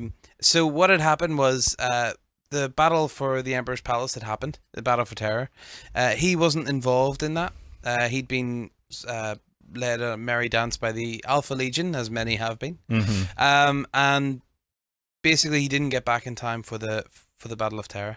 And he always kind of, again, felt guilty and wasn't happy about this. So when he found out about this Tree of Life within the Eye of Terror, he then decided to lead a crusade and basically try and bring it back, because this tree apparently was, the seeds from it could bring the Emperor back. Yeah. So that's why the 13th Company had gone into the Eye. Then they returned in the 41st millennium. Mm-hmm. We see them come back after the Fang is attacked by Magnus, who basically is coming back for revenge on the Fang. Yeah. Yeah, this was the whole thing, that because the Space Wolves burned Prospero, the Thousand Sons went into the Eye of Terror, and then some of the most powerful sorcerers got together to try and save the Legion from Magnus the Red, who had went a bit mad, by casting a spell. I believe it was called the Crucible, which unfortunately bound the souls of the Thousand Sons to their armor. And again, the warp always twists everything, so everything is really twisted now. So they're lashing out where they can. Right. Do we know what's happening in terms? Cause obviously, the 13th Company have come back. Do we know anything about the return of potentially Leman Russ at all in any way? Has anyone sort of hinted about that in any of the background that's come up at the moment, or? I haven't seen any hints about that. So it would be interesting to know if anyone else has picked up on anything. Particularly within the Battlezone Fenris stuff. It does go quite extensively into the kind of the Grey Knight involvement, and even the Dark Angels, because they were up to their old tricks again, bombarding the planet of Fenris. I'll go out on a limb here. GW, I'd swap Gulliman for Leman Russ any day of the week. I think This is the interesting thing for it, though. Because of the way they're moving the story onward now, they have the opportunity to bring those guys back in big, sweeping, beautiful story arcs. I am really looking forward to see what Gulliman actually thinks whenever he reaches the Imperium. He's going to take one look at it and go, what? No, this isn't what my dad wanted. What the hell are you all doing? Heretic. Let's be honest here. We know exactly what Gulliman's going to do. We know the nature of him. Hold the mic. He's going to come in, he's going to look around, and he's going to go, cleaners? And he's going to get the whole thing all ironed out. Everybody will be pressing their shirts and getting everything all regimented and very Roman and pretty like. We know exactly what's going to happen. Right. I have something that I want to quickly show the guys, okay? The plan from here is I'm going to show this thing to you guys. Look up Jackson Crawford for me on YouTube. I'm one step ahead of you. I already have them open. Oh, awesome. Right, so I'm going to do this. We're then going to do some community stuff, Ben, if we have it ready. Yeah? Yeah, it should be all ready, yeah. I'm going to give away a prize, and then what we're going to do is we're going to close the stream to take a very quick break, and then we're going to come back with the stream. Apologies for this, but what happens is in the other part of the studio, playing videos to you guys just does not want to work tonight, and it seems to be what's causing some of the crashes and things. So when we're finished up in here, we're going to close the stream down so that we can refire things up, and then we'll be right back for hour 3, which we've just entered it. We've just entered hour 3. So we're going to be quick with this, and we can try and bring the show back on track again. Right. We're talking all this Space Wolf stuff, right? And most of the viewers from Beasts of War will know that at the moment, I'm going through a real thing for Vikings, okay? I'm doing a Saga Viking army. I'm getting really into it. I think the next Hobby Night Live, we're actually going to build a Viking gaming table, okay? And get loads of it all on the go. We'll maybe get Ben over so we have one less thing to worry about. But we're going to do a Viking gaming table. So I've been spending a lot of time trying to learn bits and pieces about the Vikings. With me having also this great interest in Space Vikings right now, it's all marrying up really nicely. So I want to share something totally and awesome with you guys. I have found a dude that just makes me grin like nobody else. This is him. His name is Jackson Crawford, okay? That's a cool name, just in its own right. Oh, this guy is a professor in Old Norse, right? So this guy, honestly, his voice, firstly, he sounds exactly like your man out of The Walking Dead. Have we just had a VNC failure, have we? We have it just disconnected because we've been going for over an hour, so we may need to reset that too. But you can see him here. Yes. Okay. Well, we can see him here. So, oh, you've got audio back again. All right. Oh, okay. Right. Well, then that's okay. We don't need to close the stream. So, go ahead and reset VNC while I talk to him a bit about Dr. Jackson Crawford. So, Dr. Jackson Crawford is a brainiac. Like, I mean, a mind that would just blow you away. And he is an expert in Old Norse, okay? And what he does, he has this YouTube channel where he does all these videos where he talks about Norse mythology, how to speak Norse, all of this stuff, comparisons of Norse with modern day languages. Now, the bulk of his research, and Jackson, I apologize if I'm wrong here, but the bulk of his research is based around 2 books called the Eddies. There's the Poetic Eddy and the Prose Eddy, okay? Now, these were written down, I think it was 1200 AD. And what they were is they were recordings. The Vikings didn't actually write anything down in the Old Norse days. They passed all of their stuff along in poems and stories, okay? So the Eddies were recordings of this, as close to they're the oldest, I believe, that they have discovered, okay? And the Poetic Eddy is poems, okay? And the prose is more of the kind of the fantastical stories, okay?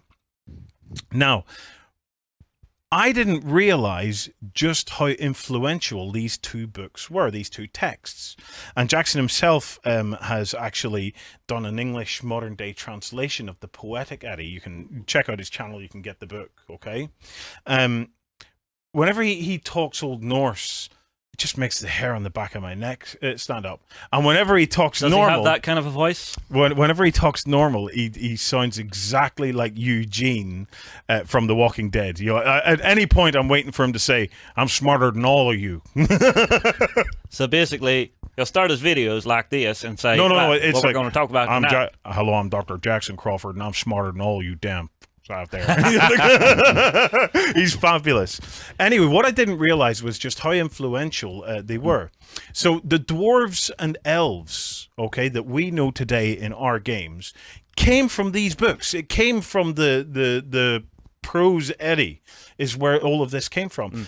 Tolkien, even the very names that Tolkien used in The Hobbit and The Lord of the Rings, actually were the names from a long list of dwarves that is actually named in one of these stories. That's cool. So Gandalf was actually one of the dwarves. So what I'm suggesting to you guys is go and check this guy's channel out, because if you want to find great names for your space wolves and things like that, what this guy's doing is he unlocks it, and he gives me so many ideas of how I would be able to find cool information to theme, to really deeply theme my army around. And it's like I was learning about Ragnarok, and which is the end times for the Vikings and stuff recently, and I just was thinking, oh, you could just do so much with this in the 40k universe, and indeed Games Workshop have. Although you do realize how infectious your enthusiasm is right now. I've got Chris Zombie King on here. Warren's enthusiasm for Vikings has got me watching the TV show, and now I want a Viking warband. Everybody, don't resist. Do it. It's fantastic. Everybody wants a Viking warband. Please join me on my crusade to create Viking warbands. I am so hooked on the Vikings. I was telling you in a recent weekender, I want to get a Viking haircut. Andrea won't let me, but I reckon if we can get enough. Do you know what? Donate to beastsofwar.com. If we get enough donations, I will get my Viking haircut, and I have the perfect excuse. I can say it was a donation drive, to help us buy new equipment that doesn't crash when we try to play a flipping pre-recorded video. What are you gonna? Are you gonna braid the beard? I want to get it all shaved, all around the back with a bit at the top, and then I want to actually get the tattoos on my head. And we have emergency beards. Yeah, I can. Andrea says, "And how are you going to walk into church?" And I said, "I will walk in with my chest out and my arms like this, and everybody will wonder for a split second, am I going to cut them to pieces the way my ancestors did?" Or with a hat. or I'll wear a hat, yeah. So, right. Anyway, Dr. Jackson Crawford, bring up the YouTube channel till we find out his username. Scroll up to the top. Do we see if he has? It is just Jackson Crawford. All right, okay, Jackson Crawford. You have to check it out. He's a fabulous man. And Jackson, if somebody who knows you points this out, we would love to get you on the show, sitting where Ben is, to just, I don't know, educate us. Educate us. You're every time you say those Norse words, it gives me the willies. It really does. It's brilliant.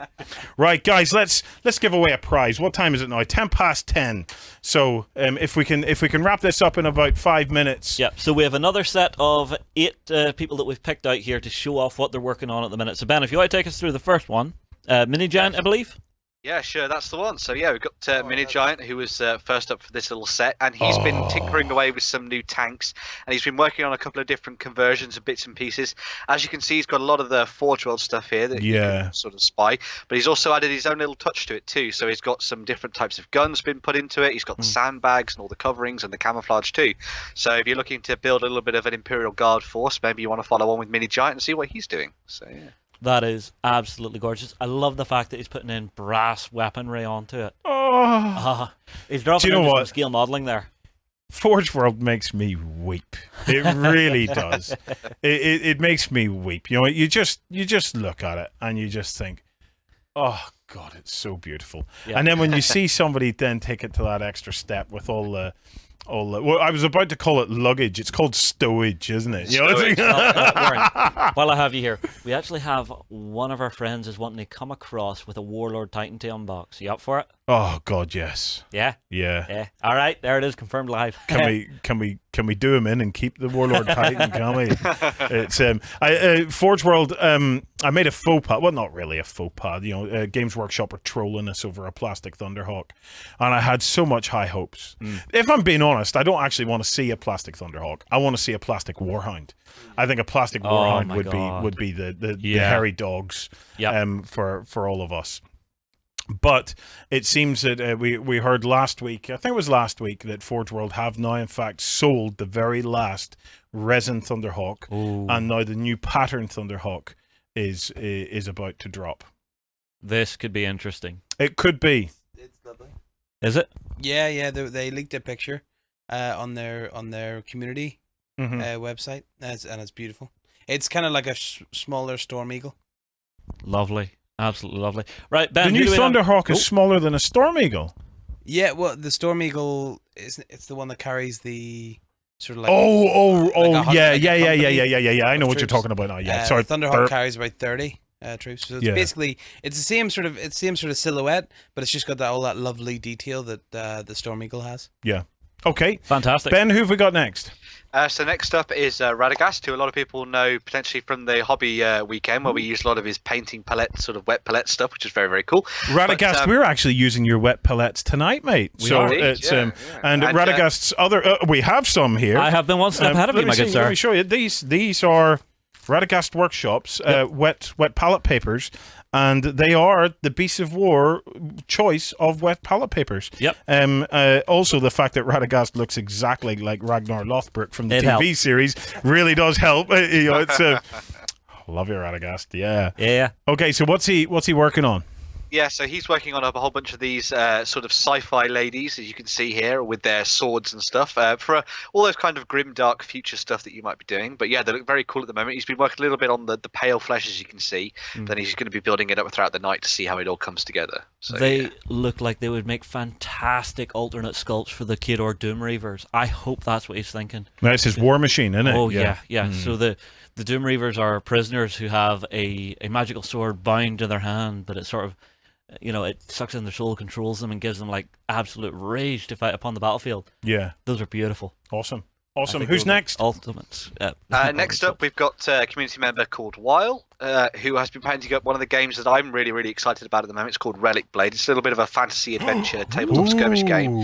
And he has already painted up both the Druid and the Dragonkin Cleric from the game. But he's then going to be working throughout the night on the Thief that he's hoping to pull together, which is a very, very cool model indeed. So yeah, really nice to see how this one comes together. And I love the schemes that he's done so far. Really, really cool. Very, very cool stuff. Who do we have next, Ben? Next up, we have Sverbol. I'm sorry if I got your community name wrong, but he's building up a little bit of a sort of reinforcement for his Age of Sigmar force, and also for use in Kings of War. Hence the square bases there, sort of slipping into the larger ones. But yeah, he's been looking at some of the older marks of the Gutter Runners. I think they're actually still probably the Gutter Runners that you buy nowadays, actually. But yeah, he's been working on the fur and the outfits for these guys throughout the night. So Very cool. nice. Very nice indeed. Yeah. Next up. Next up, we have Joe Rugby, who's going to be working on some stuff for the Adeptus Mechanicus, which is very, very cool indeed. Yes. Now, obviously, we've had a little bit of a thing about the Adeptus Mechanicus over the last couple of months and things. You guys have been using them for looking at them in battles and things like that as well. So it'd be really nice to see where these go. Always nice to see the big bright red clashing with the metallics and stuff. So it's nice to see this sort of very classic scheme for these guys carrying over, which is cool. Tell me this: can we use those guys in 30k? Yeah, you can. I don't see why not. There is a Mechanicus faction for 30k. They use a lot of the automata. Yeah. As well. So I mean, there's no reason why we can't use what we have here for 30k. Now, what is the difference between Mechanicum and Mechanicus? Pre and post heresy, as far as I can tell. Which is which? I think Mechanicus is during heresy, Mechanicum is post. I could be wrong. Shout at me in the comments. All you like. I think it's the other way around. It's the other way around. I'm pretty sure it's the other way around. I always get it mixed up. I think in 40k you buy a Mechanicus, an Adeptus Mechanicus army. I think pre-heresy it's Mechanicum. I wonder, is there much of a visual difference between the two though, or could you just buy Mechanicus models? There's a little bit in the automata and the vehicles as well. There's a wee bit of a difference. The Dune Walkers, for example, are kind of very boxy and clunky, but I think you sort of see that older stuff in the sort of Dune Striders and things like that. That looks a bit more rounded. Whereas the kind of the more 40k stuff, obviously they're losing the ability to build this sort of more refined equipment. So I think that's the only difference. But I don't see why you couldn't use it in 30k. I mean, if we look at, for example, the sort of Space Marine dreadnoughts in 30k, we had the kind of the more Contemptor style dreadnoughts, and they towards the end of the Heresy, they were starting to bring in the more sort of boxy style. I love the design of the Contemptor. It's such a pretty model to actually look at, build, and work on. You know, I always wanted to grab one of the Forge World ones. And Warren, I have a request. If we get the chance, can we bring in one of the resin Space Wolf ones, because they are gorgeous on the Forge World God, side. I would love to. If we can, man. If we any chance that we can get, we will do our very best. We'll do our very best, because it would be lovely to be able to show some of that stuff and to get a chance to play with it. Yeah. Okay, Ben, who else have we got? Next up, we've got NW Cannon. He's actually been working on something that's a little bit more historical based. So this is his Flames of War 4th edition. Army. And yeah, he's got quite a big collection. He's not attempting to try and get all of it done tonight. I will stress that. He's just going to be working on just the tanks at the moment. So he's going to be working on a few of those. You're doing a little bit of detailing and things like that just to bring them to life. So yeah. Fantastic. That would look like Martyrs and Panzer IIIs to me, I believe. Yeah. Ooh, fancy pants. Naming all the tanks. This is what happens when you spend enough time around John. This stuff gets hammered into you. So it's Germans in, yeah? Now look who's clever. Tank osmosis, that's the learning, Okay, what else have we got, Ben? Next up as well, we've got Janus 1004, who's going to be working on some stuff to do with Gloomhaven, which is that absolutely massive game that we raved about on the weekend of last week. And also he's got a little bit of 40k mixed in there too, so he's going to be working on a Kashan Las cannon as well. Oh, so, very nice. Very nice. Are we through the 8, or have we any more? One more. One more. Okay, let's see who's up last then. I saved the best for last for you. Is, from Craig W.R. Douglas, and he's gone right back into the world of 30k, which is always fantastic when we're looking at that as our subject for tonight. And he's been working on some loyalists and some traitors. So you've got the Imperial Fists here, which look absolutely amazing. You've got the Terminators and the basic soldiers as well. You'll notice each of them actually has their names on the bases, which I thought was a really nice touch. And then he's also working on, I'm not entirely sure, I think they must be those are Thousand Suns. Yeah, Thousand Suns, that's it. But he's done something really cool with these that I think you've tried to sort of work around before, where he's done like this almost shining like reflective armor. This is exactly where we're going to go on the Hobby Night Live for the Thousand Suns. You have to kick it up a gear to enamel paints for this. So there's a bit of a smell. So we've got to do some testing and stuff. But basically, what you do is you put down your black base coat. I think it's even a black gloss base coat. So your actual very, very base is a gloss paint. So shiny as you can make it. Yeah. You then put a silver. You get a metallic that then goes over that. You then let that dry. You then buff it with a soft cloth. Okay, a little bit, and then you apply a red candy, which is basically a form of a transparent. Yeah, and I'm guessing your highlight has to be really harsh. There is no highlight with a silver. No, that's not a highlight. That's not a highlight. That's a flat silver. You don't do. No way. There's no zenith or highlighting in this. The natural light just bounces off all of this and creates that. You do not have to highlight or anything. It's completely flat, and then when you put the candy over it, the light itself, just normal lighting, just makes it go pop. Blown away. Yeah, simply blown away. That's you will be when we come to try this. This is something that we're desperate to try. I think they're Alcan paints. Are the paints that we're looking at trying to bring in. To have a go at this. I was planning on doing it tonight for the Space Wolves. I was looking at it like a powder blue, but then whenever we saw that artwork in the book, we looked at it and we thought, no, let's do it. Let's do it very different, because otherwise you have two factions that are all bling. We want grit versus bling. Plus you're gonna have the Custodes, and they're kind of naturally sort of bling as well. So there's the contrast within the Force itself as well. Yeah. Okay. That's everybody. Who's it gonna be? Do you want to pick this time? Honestly, I'm gonna go with this last guy, Craig Douglas. So the guy that did this stuff. Yeah. So let me make sure I've got his name right. So Craig W.R. Douglas. Craig W.R. Douglas, you are our second winner of tonight. Gorgeous work, mate. Fantastic. Beautiful stuff. And yeah, if you've any tips, get in touch. But get in touch with us, and a $30 Army Bounty voucher will be winging its way over to you. Right. I'm told that the audio is in fact working out in the hobby hole. We'll cut to that. You stay here and let Ben, hopefully within a few seconds, Ben will be able to tell us if it is actually working. If it's not working, we will shut down the stream and take a quick break and then come back. If it is working, we're just going to power on through. So, guys, what is happening out in the hobby hole? Well, at the minute, I'm out here getting ready to do my next mini tutorial. Lloyd, you're still working on the bases, aren't you? So I'm going to get the mic here. Do you want to explain what you're doing? I've done all. We haven't moved past the step that I'm on yet. I'm just bringing all the bases up to the same step that you could see them at earlier on. What we should be coming to, John, is I'll come over and put you on the spotlight. Okay. Is we should be coming over to talk more about what you're doing airbrushing wise. Yeah. Are you ready, John? If you give me the microphone, yeah, thanks. So the video that didn't play earlier, if I can get an editor to jump onto the close cam here, and yeah, so we have the two comparison minis from earlier. So we have our airbrushed one, which is up to uniform grey, and we have the rattle can or the spray can one that's been done up with the wolf grey, and then Zenith with the uniform grey.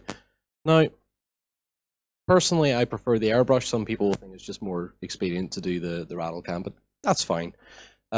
With that now done, we're going to be moving on to doing something called block color. So, are you going to? Just before we move on past that, the video that we tried to play, we'll upload that separately at some point. Yeah. Maybe tomorrow. Maybe not. Maybe it'll be next week. Who knows? Who knows? Can I move on now? Yes. Okay, thank you. Let me get the mic back on to my little stand. That's good enough. The next thing I'm going to be moving on to is block color. So if I grab a mini here and get under the close cam again, and this is obviously our fully Zenith, fully highlighted marine. We're now ready to add some color to him. So we have a range of colors that I've already put onto my palette, and I'm just going to do a quick example of each color as where to add them, for example. So first up, this is matte black. This is Army Painter matte black, and that will be everything from the gun, so the entire gun will be painted in that. We'll then be looking at the backs of the armor joints, so around behind the knees, painting all that in as well, so any of those details that are visible. Same on these joints up at the top of the hip, just to make sure that you can see it and I know what I'm doing as well. And again, same on the front, and that's basically all the matte black that will be added. So I'm going to quickly wash my brush off and switch up some colors, or are you going to spoil it all? I'm just bringing this over just in case. You can paint a little bit more there. I see you have more colors out here. What's the next color involved then, John? All right, so thank you, Lloyd. Thank you for letting me continue my own tutorial. I mean, this is amazing. So the next one I'm bringing in is Army Painter Dragon Red, and this is just to add some really nice sort of contrast to the model. And we're not going to be doing a lot of it. We're really going to be picking out just one knee pad. So for example, we'll just grab this one. And with the Dragon Red, because it's red over a fairly light undercoat, you may want 2 layers of this, or possibly 3 layers to get it done right. But it does add a little flash of color, and that's exactly what the model needs. Sweet, John. Sweet. Thanks for your valuable input, Lloyd. Thank you. Fabulous. The next color moving on to is a plate mail metal. This is another Army Painter paint, which is plate mail metal. We're going to be using that to, on the example of this guy who's a Mark IV Marine, we'd be doing this part of the boulder up here, so this sort of guard, probably the extraction guard or something like that. We'd also be doing the muzzle of the boulder and the plate mail as well, and any other locations that we really fancy. So for example, if I get a bit of paint off my brush, we'd be looking at these little cables coming out of the helmet. So they would be going plate mail too. And probably the sides of the helmet as well. Just like that. Sorry, I'm being told to adjust stuff here as I'm trying to paint. Just be louder, John. I'm trying to be louder. That's it. That was epic. Yeah, that's it. So I'll now talk quietly again. And that's basically it for the silver as well. You don't want a lot of these colors. You want plenty of colors, but not too much of them, because you'll ruin the effect that you've done with the airbrush previously. And now the final color, I'm going to shift him to the side a little bit. We have a particular mix of paint for this. So this is important. This is important. This was the all-important gold. And have we talked about this yet, Warren? No, we haven't talked about the gold yet. All right. Let's talk about the gold. So one of the things from the book, if you hold the book, I'll hold the mic, was that desaturated look, okay? And you can especially see it on the gold, okay? Now, we looked at that, and there's a gold in the Army Painter range. If you hold the pot under your cam there, Yep. we can cut to it. I think it was this one I was using. Yep. So weapon bronze is what we were using. Weapon bronze. So is this a mix of weapon bronze and silver then? This is exactly a mix. So I'll bring it under the camera again if editor would please. Thank you. So we have weapon bronze mixed with plate mail metal as well. Roughly, I say roughly because I've been told my mixing is a little bit weird. Roughly 1 part to 2 parts or 2 parts to 3 parts. So some gold, but a lot of silver in there. Yeah, and then it's kind of mixed to taste. So what we did was, we know we're not going to paint that many. So what we thought was we'd just fill a pot. We'd just create a pot of this. And so what we did was we just kept adding a little bit of gold or a little bit of bronze back in until it came around to the color we want. We cut back, pardon me, to the color itself. You can see that nice desaturated look. So stick some on the modeler, John. Do we see? Yep. So let's pick out. We've probably picked the worst model to do this on. I could have done it with a Mark III better. Pick a Mark III then. Have we got a Mark III handy? There should be one over in another row somewhere. This is the point where we all go, which one's a Mark III? AJ, save us! Save us! An unpainted Mark III. Okay, there we go. We have an unpainted Mark III. All right, so back under here. I wanted him because they've got these really nice big shoulders. So this goes down really nicely. And because it's desaturated, we're not worrying about doing 2 or 3 layers of it. It settles really nicely. So you find that sits really well over the base color? Yeah. Then that you've used for the miniatures? Yeah. So that's what you mean by you only need really one sort of coat? It just blends in really nice? It does, yeah. Because I've been told a lot of times that metallics needs a sort of a base color. So golds need a brown or silvers need a black underneath them or something like that, just to give them a bit of depth. Yeah. But I would have to say with the Army Painter stuff, though, I've never really found that I needed to do that. I've always found the coverage of their metallics to be pretty damn good. Yeah, absolutely. Now, you will also notice that John is committing the cardinal sin here. What are you doing, John? I'm painting from the pot. It's all there. Yeah, he has a wet palette beside him, and he still paints from the pot. The pot's there. It's right there, and the palette's like 6 inches that way. Yeah. It's do as I say, not as I do, John, isn't it? So it's But that's the gold, and that essentially is most of the colors blocked out once you have those 4 or 5 different colors down. Yeah. So between these two guys, we have the majority of a marine blocked out. I'm going to move them to the side, and I'm going to grab one I did earlier. And this guy, who also has a bare head, so he's been done with a bit of Army Painter Barbarian flesh and a bit of oak brown to do the skin and the hair. Okay. So sorry, I'm just checking to see what is coming up next. So next is transfers. Yes. Now this I've been looking forward to, because I find transfers a pig to put on. I hate transfers with a passion. I never use them. I freehanded all of my Viking shields. And you came out here all this way to tell us that? No, I'm just keeping an eye on comments as well.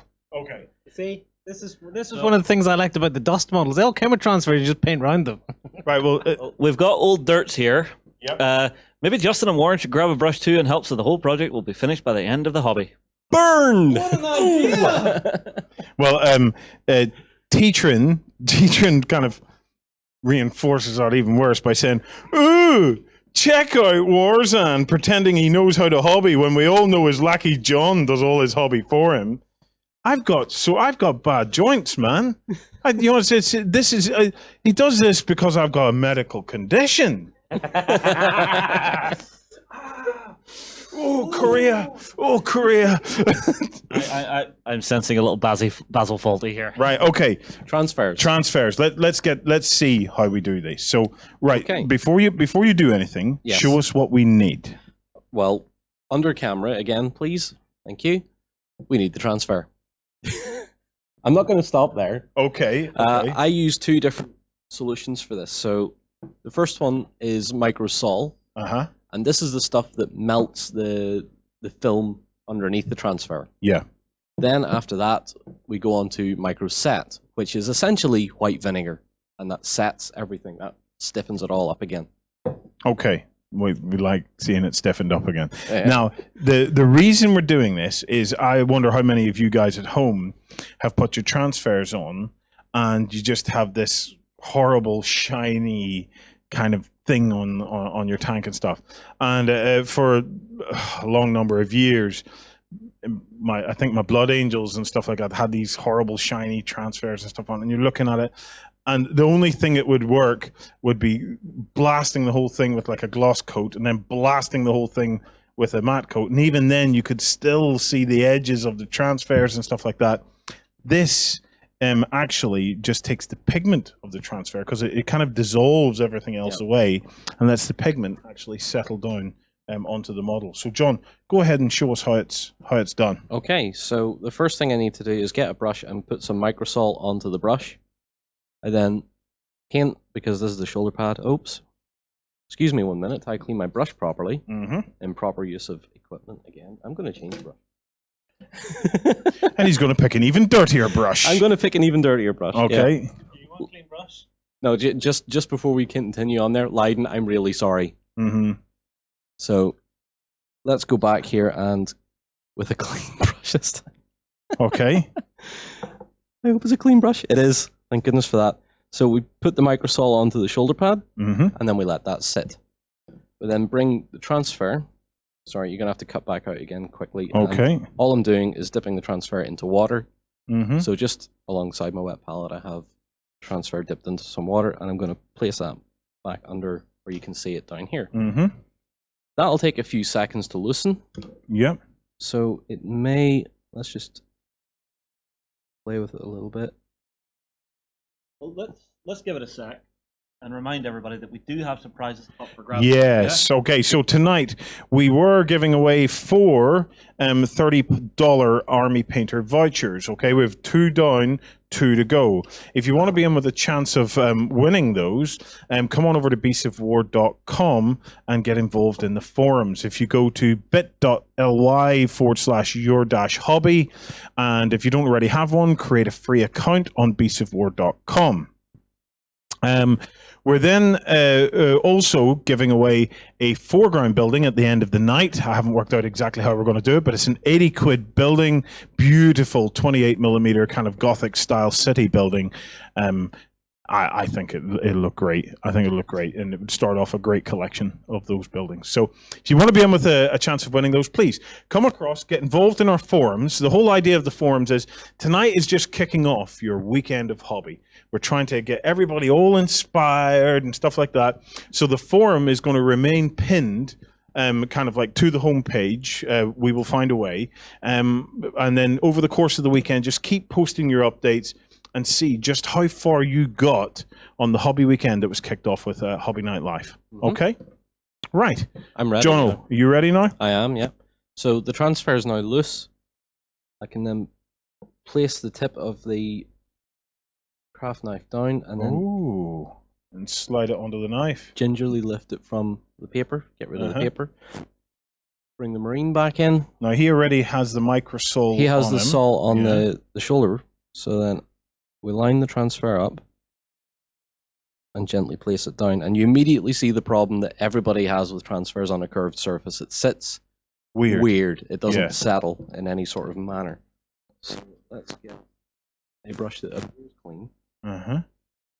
And with microsol on the brush again. Okay, so you put microsol on the tip of the brush, yeah. The tip of the brush, and start to paint over it and let the microsol get under the transfer again. And at this point, if I have enough on it, another quick coat. That's it. We let it sit for about an hour. For an hour? For an hour. Please tell me you have one. I do. Aye, okay, So right. under cam, we now have this one who's just been applied, and this one who's an hour later. An hour later, yeah. Yeah. So you can see the transfer still looks glossy, Mm-hmm. but it has conformed to the shape of the shoulder pad really nicely. Yeah. Which is excellent. So what do we do now then, John? Well, that leaves us ready for our next step. Which is? Dip. What about microset? We don't need the microset, really. So why did we show it then? because it's a pair fluid. If you're not going to be doing anything like a varnish or anything over it as your next step, do the microset. Oh, I see. But because, right, so microsol got rid of the... It conformed it and flattened it to the point where we weren't going to be worried about having weird kind of raised lines and stuff like that. Okay. So where would you use the microset then? So the microset, because I'm a scale modeler by sort of hobby, trade, whatever, that's when you would use it, because you're not going to be varnishing the model very much if you're going with a lot of weathering. Yeah. You're going to microset the transfer so that it's solid, and then after that you're going to be adding your weathering powders and stuff, possibly a little bit of matte varnish, but matte varnish doesn't really seal anything down. Yeah. It has to be like a gloss varnish or an enamel varnish, something like that, to really seal everything down. Which, fortunately, is our next step, actually, because our next step, which is shading, we're going to use quick shade. Exactly. Okay. Shall we push on with that? Yes, yeah, let's do it. All right, so in this part, don't know if you're going to be able to see it under camera. Yeah, you are. Quick shade dark tone.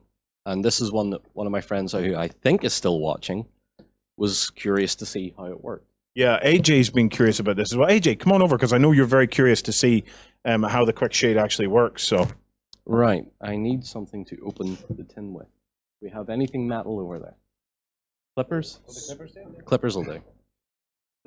hey. Or a screwdriver. No, the screwdriver won't work. Uh-huh. Screwdriver won't work. Sorry, Lance. Okay. Now, we've got tin open. I'm going to move that out of the way. Okay. Did the tin need shook, John, before you opened it? No. Absolutely not. Absolutely not. You don't shake it.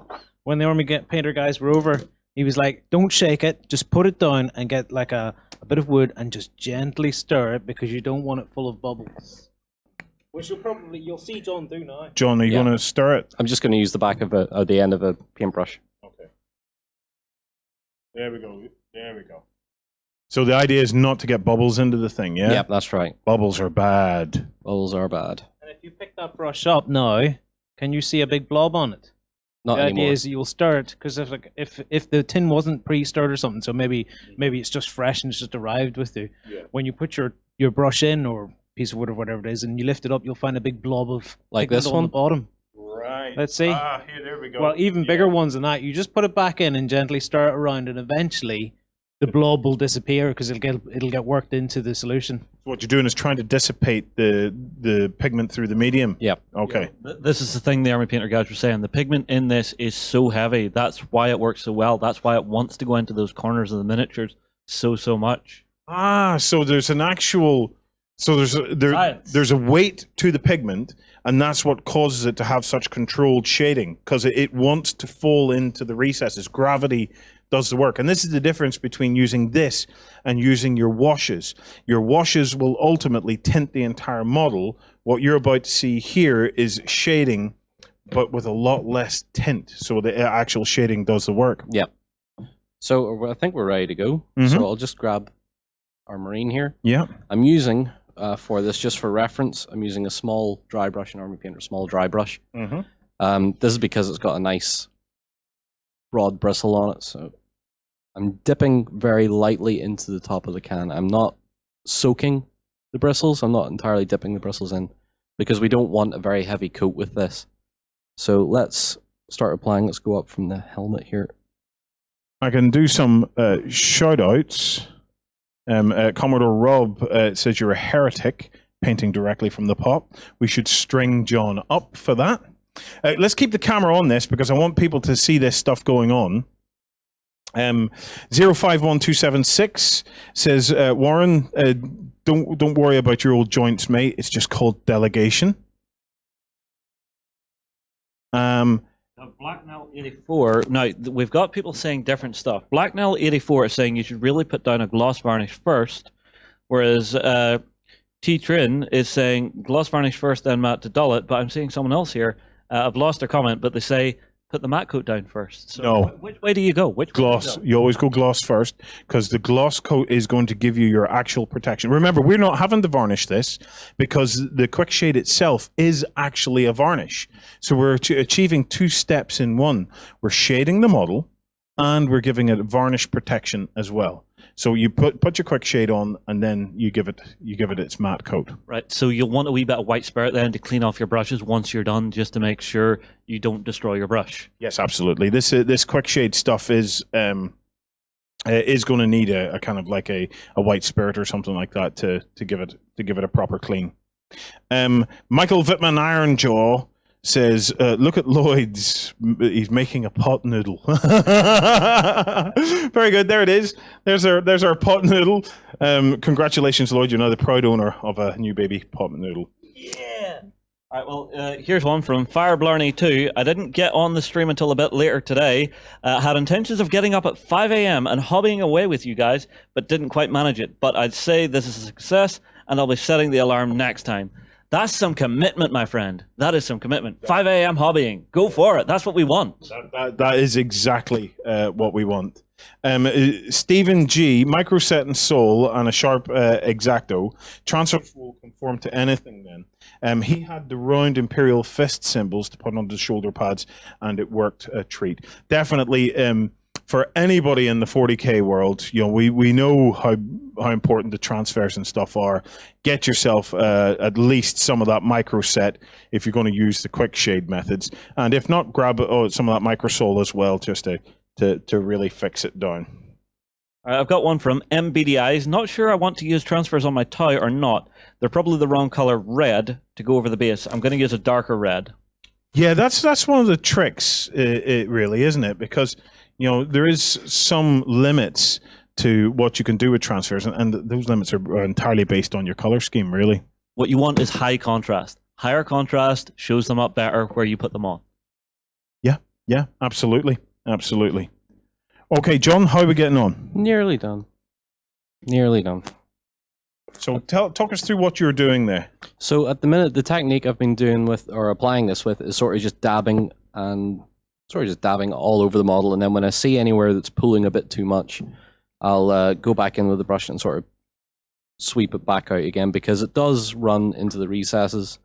You'll see probably particularly under the really close cam here, if I can get it back up, it's pulling a little bit along the bottom of this shoulder pad here, so all I would do is just go back into it and just remove some of the excess. That keeps that shading line very tight and stops it looking like a big dark mess basically on the model. But that's it applied, and I think that's about as much as it needs to be. So you want to chuck a mic to AJ and see what he thinks of it there as well? Yeah, AJ?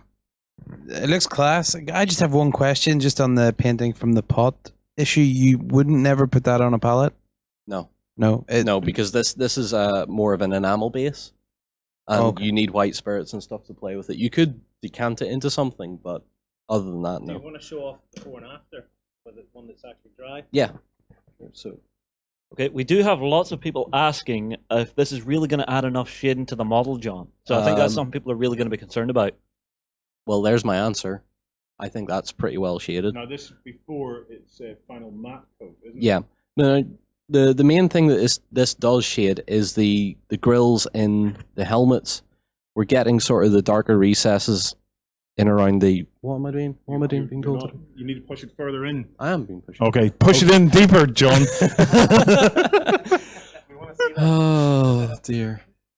It does shade now, but it's also complementing all the airbrush work that's been done on it previously as well. Yeah. So if you were to do this without all the airbrushing steps, if you're just doing a straight sort of prime block color and then Army Painter dip, you'd be going a lot heavier with the dip. And in particular, you're still getting a bit of shading down on the armor plates on the back of the legs, especially on the Mark III models as well.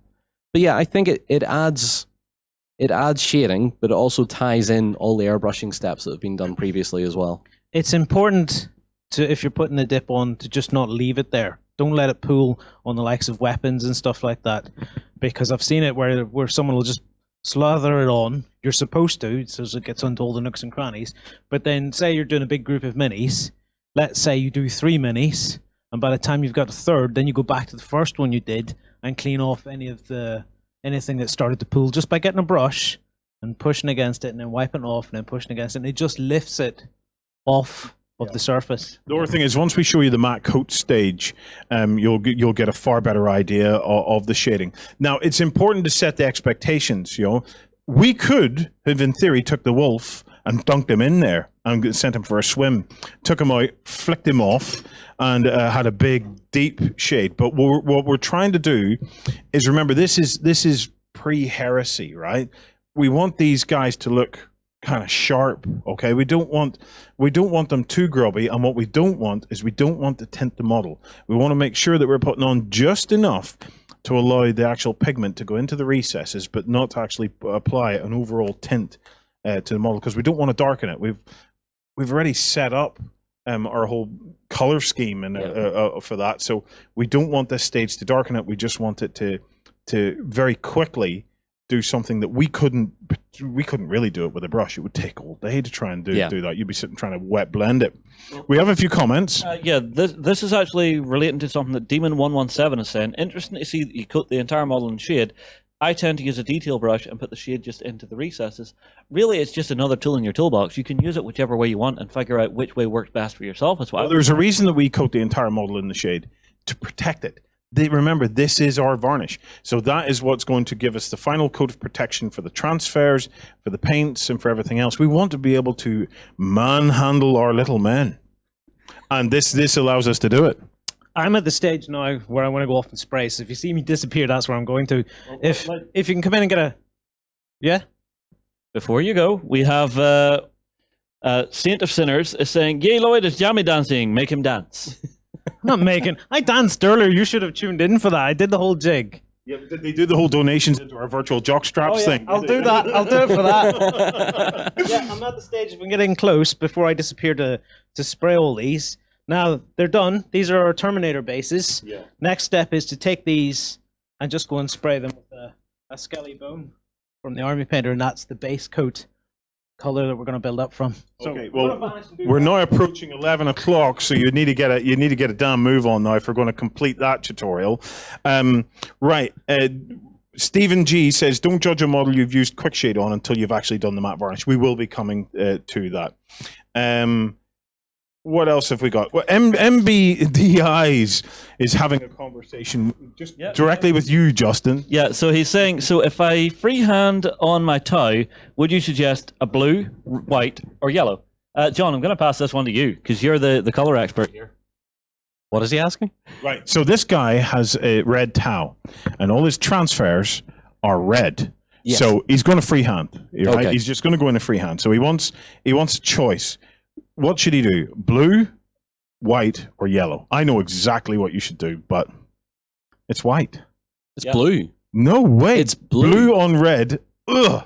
It's white. It's blue or yellow. No, it's white. Blue or yellow. Yellow's too hard to AJ? I'm with Warren. I think it has to be white. Yeah. I think it's just the best. It's the most contrasting. It won't be particularly easy to do because, you need a high pigment white. Maybe... Skeleton bone. You're saying that. You might find if you do something like a skeleton bone first and then a white over the top of the skeleton bone, that'll work. White can sometimes be a tricky flipping paint to work with. I've actually been doing some Tau in my spare time at home, and I've come across the same problem. I painted them red and went, oh, the transfers are red. Yeah. And instead of going white or yellow, I did a light gray. A very light gray, and it actually goes down better than white on its own over the red. Yeah. So that's what I did. I worked with a lighter grey. That could be your option actually. And it a actually light looks grey. kind of sharper, not being just pure white. It's a sort of an off color like a grey. Really does pop nice. If you want to go mad, what about one of the high pigment metallics? The pigment in metallics can sometimes be quite strong if you get it. So possibly a metallic. It might look a bit bling, and the Tau already look bling. So adding the metallic to it might be a bit minging. But I think he's talking about doing like the markings instead of putting the transfers on because he can't put on. So you're talking about lines that are about 2 mil wide. Go with the light grey. Well, I have another option. Do a panel in one of those colors and then put your transfer onto that. So do like an accent panel where you're going to put your transfer to. Yeah, I see that too. I like that. Do you know what we have a saying around here, Justin? When he's right, he's right. And he does that daft little twitch.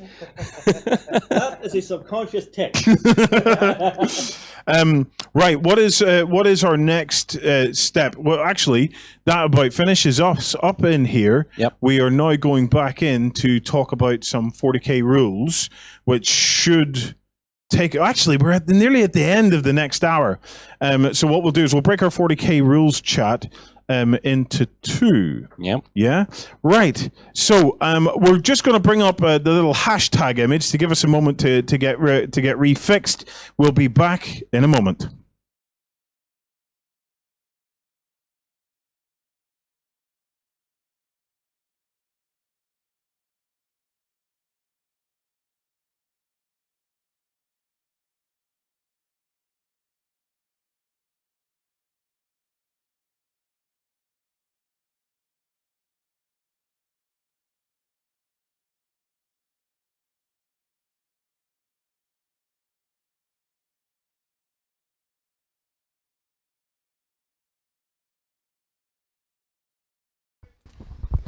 Okay, guys, thank you and welcome back.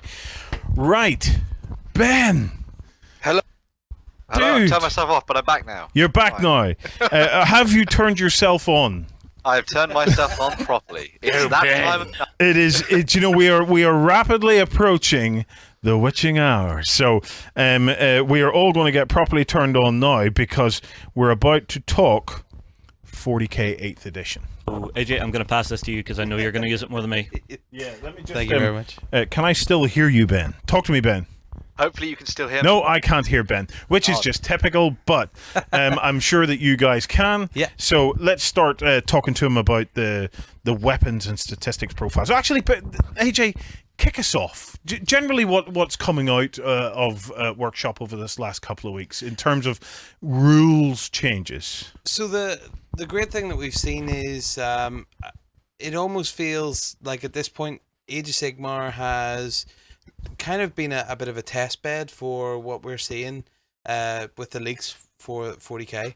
To be honest, one of the best things that I've heard is that this has been a game system that they have thoroughly tested, and that it has not just been tested in-house, it's been tested by others in the community and tournament organizers. And they play tests at Adepticon, you know. Really? Yeah, there was Adepticon and Nova were the big ones that they tested out. Yeah.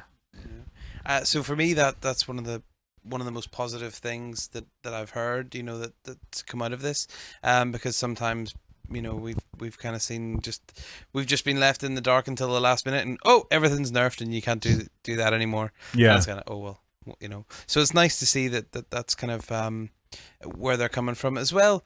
This idea that they keep reinforcing that the armies will do what they fluff wise. And in the background, what they're supposed to do. So the Space Marines are going to be able to, kind of knock things out in hand-to-hand combat that they should be able to knock out, and the armies will function in a way that they're supposed to function. We have yet to see if a single Space Marine can flip off a rhino, though. Yeah. So it's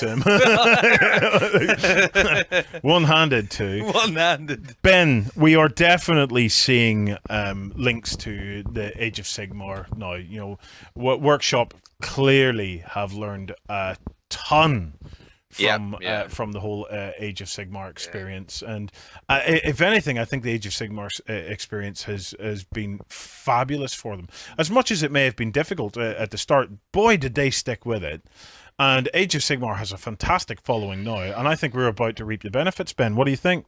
Yeah, I definitely think that's the case. I think basically what they've done is when it came to that sort of that early period moving into the General's Handbook that we saw with Age of Sigmar, that sort of growing of the community, helping out with the rules and how that all came together has just worked so well, and it's something that's going to carry on into the rest of 40k now, as we just discussed.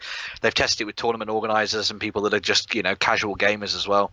When you heard them talking about it on the Q&A as well, that they all seemed like they had a real sort of feel for the narrative that goes behind 40k, and they wanted to get rid of a little bit of that sort of just like two armies just mashing together and make it a little bit more of a story, which effectively has come across in the three ways to play. So you've got the narrative, you've got the points based one, and then you've got the sort of the open gaming as well. So they've taken that from Age of Sigmar, transferred that over.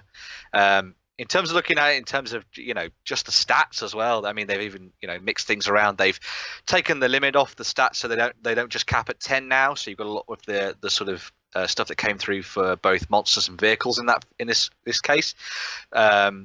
Monsters and vehicles now don't have armor and like hull points as they used to do in the older editions. They now just have this huge stack of wounds, and they degrade over time, which is a little bit how monsters work in Age of Sigmar, which is pretty cool. And it was good to see that weapon skill now is effectively removed another one of these tables from the equation, and they've now just gone to this basic plus roll, which is great. So I want to talk through some of the Q&A details, okay?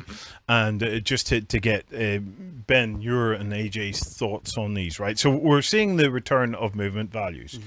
I get the feeling that what we're seeing almost is kind of like the war scrolls now for units. I will lay you odds this will be called data slates. Well, they already have data sets. I don't care what they're called. Firstly, the whole war scroll kind of thing, it's basically stat cards, which is great. It's what the game has long needed. Yeah. I mean, I tried to play a game of 40k last weekend, and I hadn't played in a couple of weeks, and it was 1,500 points. It took me about 4.5 hours. Okay. That's not ridiculous like the time for a game of 40k casually, but at the same time it was kind of like, well, gee, this is lasting a fair bit of time. Yeah. So when we're looking at how they're kind of streamlining the game, just that movement characteristic, and just those kind of basing each unit as its own kind of data slate, will just make it so much easier to find what you're looking for. The movement characteristic in particular as well is something, the board, because of the scale of the models, the board was almost becoming too small. It was becoming almost to the point where an 8x4 or even an 8x6 would have been more effective. So hopefully we'll see units with shorter movement ranges, that then the board becomes a bit bigger again. Yeah, well, I mean, that was one of the things that came across in what they showed off in one of the teasers. I think it was actually today, where they were talking about the way that, or it might have been yesterday actually, but that Space Marines move at the 6 inches, and then you've got the Terminators moving at 5, and then you work into that the idea that there's also now this run ability, which has sort of come over from Age of Sigmar, and I think it used to be in one of the editions of 40k as well. So you can roll that d6 to get the extra sort of random movement as well, sort of fixed in there. But it's just that, thinking about it, that 5-inch move of a Terminator means that now suddenly you're looking at them not getting across the board in the same kind of styles they used to. They're going to have to get back into their transports and stuff like that.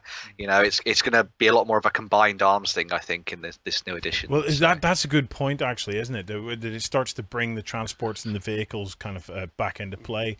I also wonder if the movement is going to start allowing them, because there is talk of new factions. Okay. I highly doubt it'll be squats, but if I use squats as an example, clearly squats are not going to move as fast as your normal Marines, are they? So it does give them another element of scope to really kind of theme the creatures that are on the tabletop. Well, with taking away the initiative value, they've scrapped the initiative. Combat, it seems, is going to work a lot like Age of Sigmar. It's kind of activation. So that is kind of the way that you can kind of still get that agility of a force in. Given Can you that talk us movement. through the basic combat? Either you or Ben, talk us through the basic combat of the Age of Sigmar, so we can maybe get a bit of a feel for how it might transpire. Yeah.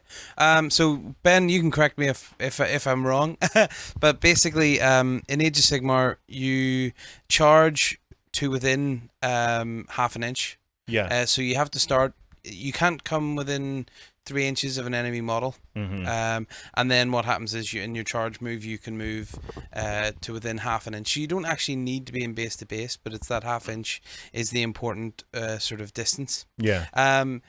Combat isn't as locked as it is in 40k and even previous editions of Fantasy. Which is something I've got to say I kind of despised in 40k was the locking mechanism. That crunch moment happened in every game when almost everything was locked in. I mean, you get your Dreadnought, just chuck a unit of Termagants into that. That'll be there for the rest of the game. Yeah, pain in the arse. So in Age of Sigmar, not only can you just move out of combat if you wish, although there is sort of some penalty, some penalties, and it reduces what you can do. You can still get away from it if you need to. Mm-hmm. The other advantage is that you can shoot while you're in combat. So you could shoot at another unit, or you could shoot at the unit that you're locked in with. Yeah. So it means that if you're a shooty unit. Of course, you're not, because you go in armed to the teeth with big shooty weapons. You're crap at combat, but then you can't use your shooty weapons in the combat. So now you can actually do what you're good at while in it. Yeah, this is actually something that came across in what was being talked about 40k over the last couple of days. Is that a lot of people were asking questions about how units work when they're locked into combat. Now they didn't go into specifics about exactly what will happen when two units are locked together, but you are able to make a move to pull out of combat. So shooty style forces like the Imperial Guard will be able to fall back almost like in sort of lines, like firing lines, a little bit like sort of Napoleonic style, which would be pretty cool to see. So yeah.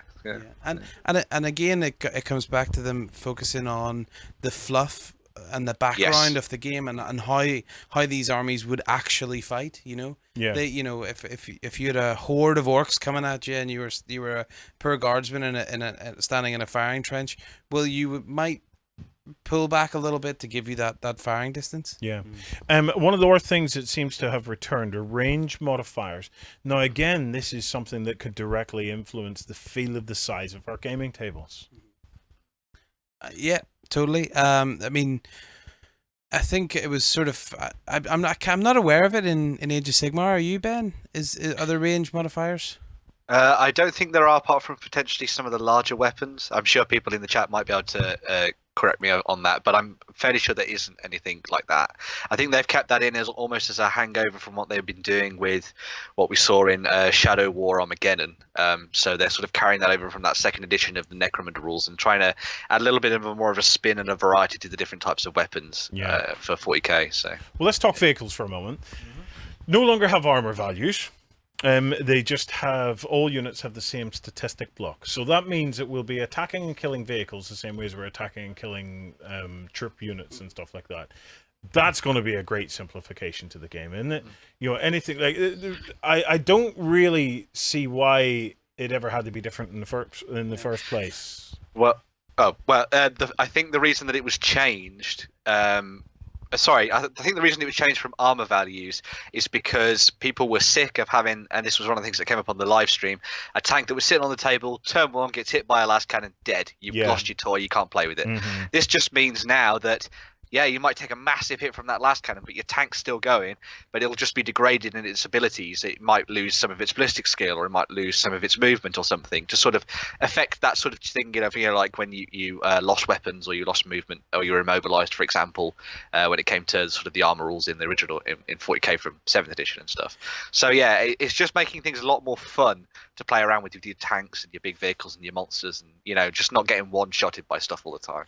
Yeah, for me, what was always the most frustrating is not necessarily it being shot and killed in the first turn, is that it was being shot, stunned, and it couldn't shoot, while the person with the Carnifex or the Wraith Knight on the other side of the field was getting down to their last wound and still just as effective effective as ever. Yeah. So it's going to even the playing field between vehicles and those kind of monstrous and gargantuan creatures. So I think Definitely, that is such a positive. It sounds as if we're going to have a very different feel to the game now. This sounds completely different to anything we've played before with 40k. I don't know.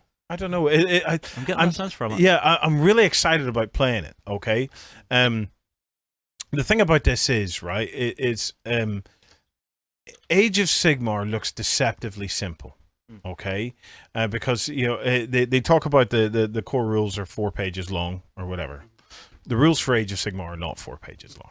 Not by a long shot, okay. Where the depth of Age of Sigmar is found is when you start digging through these war scrolls, and you start to see the synergies of the abilities and how they unlock stuff. If it'll be great to see 40k go down that way, because one of the things that you discover with Age of Sigmar is you discover the depth as you go. One of the problems with 40k right now, as it stands, is it's now impossible for a new person to come along and play a game of it. Yeah. Whereas you could pick up Age of Sigmar, ignore half the rules, and just gradually discover the interesting bits in Age of Sigmar. If they can get 40k to that point where you can play the basic game, yeah, you're not playing a game of 40k yet, but you're playing a game and then discovering all of the other stuff as you go along, as you get better, as you get tighter. But you still have to go to your opponent because he's got a mountain of rules available to him. You have a mountain of rules available to you. The fact, though, that you can start to play the game without actually worrying about them, I think is a plus. And if that comes off, I think that's a key moment for 40k going forward. Well, you see, that's the key point with those 4 pages of rules. That's not the rules entirely. That's your core mechanics. That's how do I move, how do I shoot, how do I fight. Yeah. As soon as you know that, you can go as deep down that rabbit hole as you want to go. And we love going deep down those rabbit holes. Oh, yeah, yes. Definitely. Everybody can hurt everyone in the new game of 40k. Does that mean we're going to have something weird like exploding sixes or something like that? Did they enlighten us as to how that's going to happen? From what we've been told in sort of the Q&A stuff, it effectively means that, well, strength and toughness will still have almost like a matrix to it. So there will still be that sort of strength versus toughness thing in there, between 2+ to 6+. But you will always be able to wound something on a 6+ kind of thing, if you know what I mean. So like even a lasgun might be able to chip away at a land raider, for example, over time, but it'll just take a really, really long time for that guy to kill that thing. Effectively. And really lucky rolls, I would imagine. And really lucky rolls, yeah. Or that moment whenever you're against like a Carnifex or something, and that one guardsman just happens to get a lucky shot and shoot it in the eye. Yeah. And then create another old one eye. I see what you did there. I think one of the big things. Sorry, AJ, go for it. I think what's important about this is it's that ability to kill everything means that there's no. Everything becomes sacrificial. You don't have something that is going to walk all around the table. It has to be playable. You have to take the risks that maybe in 40k at the moment you don't have to take. Your Death Stars will be running around the table and just kind of stringing out all over the place, and you know that there's no situation it can't handle. Whereas sometimes you will be put in awkward positions and you'll have to make those attacks and risk those units. Mm-hmm. They've obviously been really kind of pushing home the fact that the rules are going to allow the armies to play to their individual play styles. I don't know if there's a lot we can say about that until we actually see the rules. Chargers in combat will fight first. Good. Glad to see that. Makes sense. They're breaking the game down into a series of different ways to play, okay? So they're going exactly the same way as Age of Sigmar went. So there's that kind of open play, what was the name for the narrative play, and then you had that hardened play. What are the 3 options? Matched and narrative. So open, matched, and narrative, yeah? Okay, yes. So open is you can grab anything you want, we just get stuck in and play. Which, to be honest, is the way we've all wanted to play for a while. I know it kind of caused a bit of a furor whenever it was the only option that Age of Sigmar came out with to begin with. But let's remember that in the Warhammer fantasy community, right, all that was left were the beardy tournament players. Everybody else had long since gone. Those hardcore meta players. Yeah, who just and I wanted to felt stab for and them. point everything. I Yeah. felt for them, but realistically, they were all that was left. And now the game has potentially come back full circle for them. But for us in 40k, I'm glad to see it as an option, and I'm glad that they've come out with the full 3 options to begin with. The main rulebook will include command point options for each, but each organization chart also reveals more, plus there'll be more in the individual codices. Now, these command points are interesting. Yeah, I think this is what's going to give us that narrative. When they talk about kind of each army will fight within the play styles that they're supposed to, I think these command points are going to give us that. In the book, there is going to be, is it 14? I think there's 14 organization charts. Yes, that's right. Yeah. And then there's going to be sort of individual codex sort of command points as well. And each of these organizations have their own sort of command traits. So it sort of will mean that if you stick to one force and sort of one sort of organization, then your command sort of points will be increased. And you'll get kind of better options, basically. Yeah. So the more you go down a narrative route with your army sort of roster, then the better benefits you'll get from these command points. Now, one of the things apparently you can use the command points for is to interrupt your opponent's turn. But I think you can only use one command point per turn, and there's other things you could potentially use it for. Now, this, I think, is key, because the you-go-I-go system, for a game the size of 40k, is a real problem, in my opinion. Because in a game of 40k, it's just so easy to switch off. Because one of two things happen. One is you get bored waiting for your turn as your opponent footers with every little model and stuff on his side of the table. The other thing absolutely grinds my balls is when your opponent gets a really good round of shooting in and starts decimating unit after unit, and you're watching your units getting crucified, and there's nothing you can do to react to it because you're locked into that you-go-I-go. This could be interesting. This ability to basically say, bugger it, I'm going to spend the command point, I'm going to interrupt this. Yeah, that because like to have me, I'm going to go back at it. Yeah, if I can pin them or do something, that will stop that. You know, that Death Star unit that is coming up, and you went, no, mate, not a chance. I'm gonna try and do something to destroy that. It also stops that thing you used to have of people measuring to be just outside of that that charge range or that shooting range, having that Mexican standoff. It breaks that, because as soon as you were inside that, you knew you were done.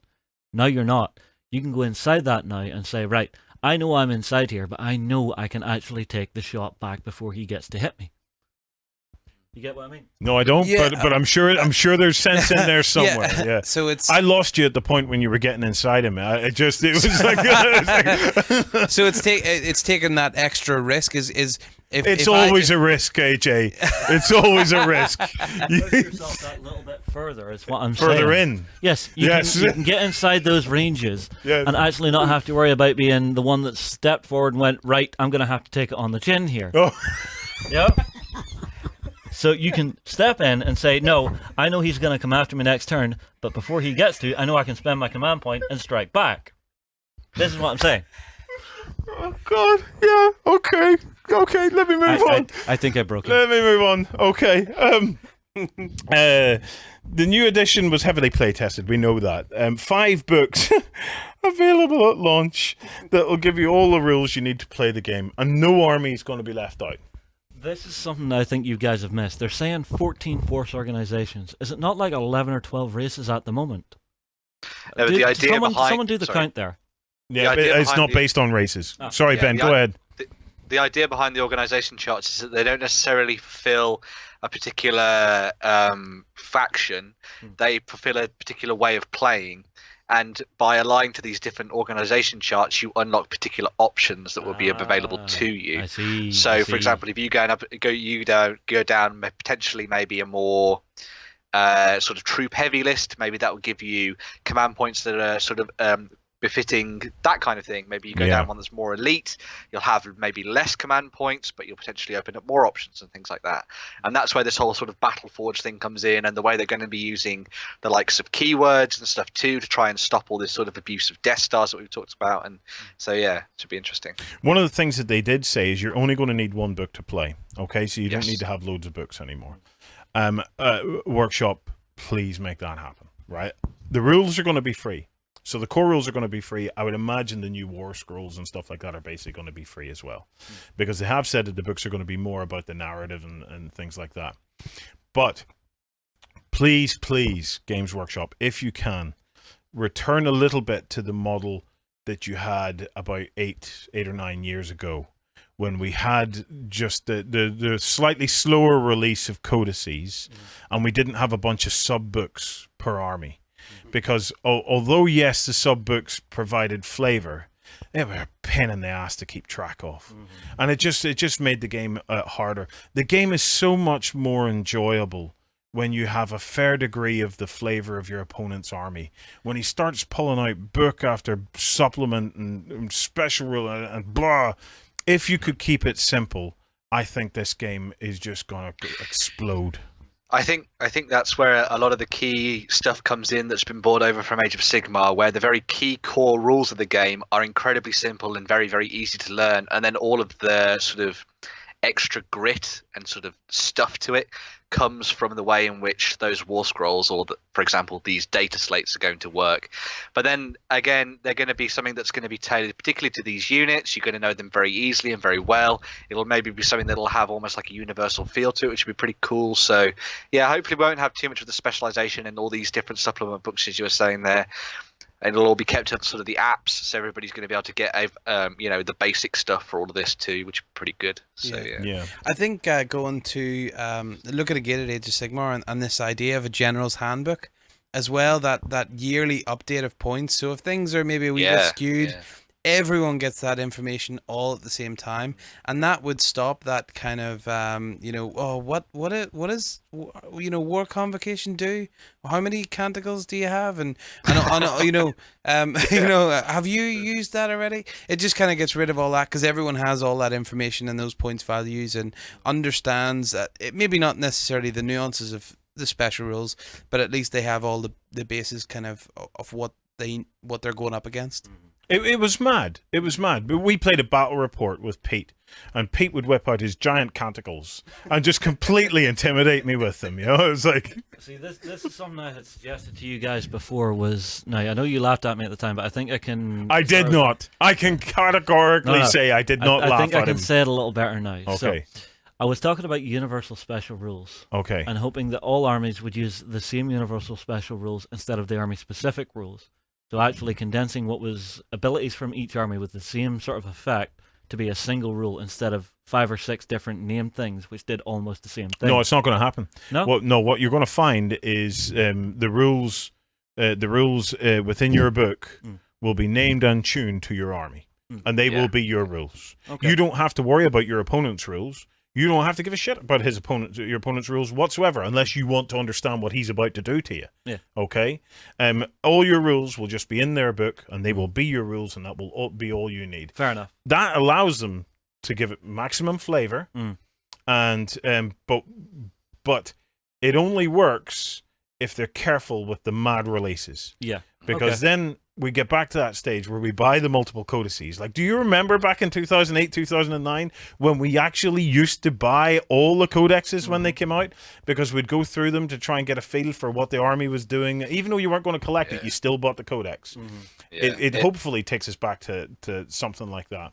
From the way that I've been looking at a lot of the comments in the community about how they might go with these books, we'll potentially have the one sort of main book that we've talked about here, that will include basically a lot of the fluff and the background. Obviously, as you say, the rules will be free, but then this will be sort of like if you want to buy the book, this is it. Then you're going to have these supplementary books that will be basically formed around the Imperium, the Xenos, and the Chaos. And then there'll be extra books to the side of this that will be for sort of taking it to the next step.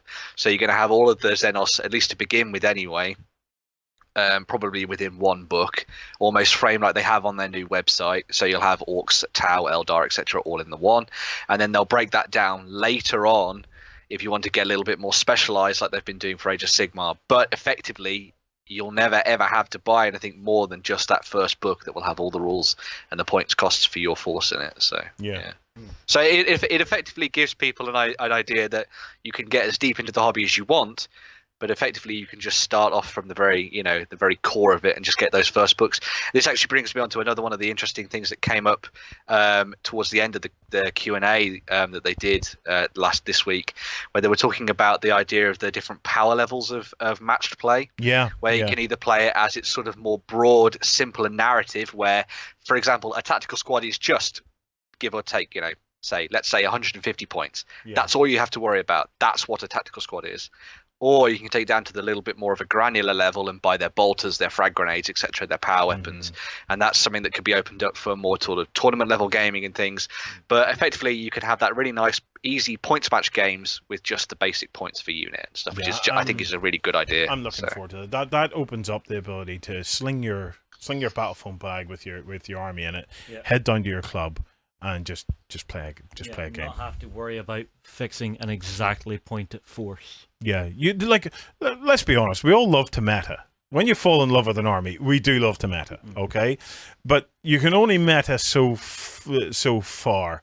Sometimes it's just nice to shake things up a little bit and to just play a game. Again, we'll see in a few months whenever it all comes out, just how it comes together. Right. Before we move on, are we in a position to do another community corner? Sitting ready, locked and loaded. Are we sitting ready, locked and loaded? Right, okay. So we're going to do a community corner because we need to head back out into the hobby hole again, because we've got to get to our kind of final bits and pieces till we see the final steps of what's going on in the armies. Before that, though...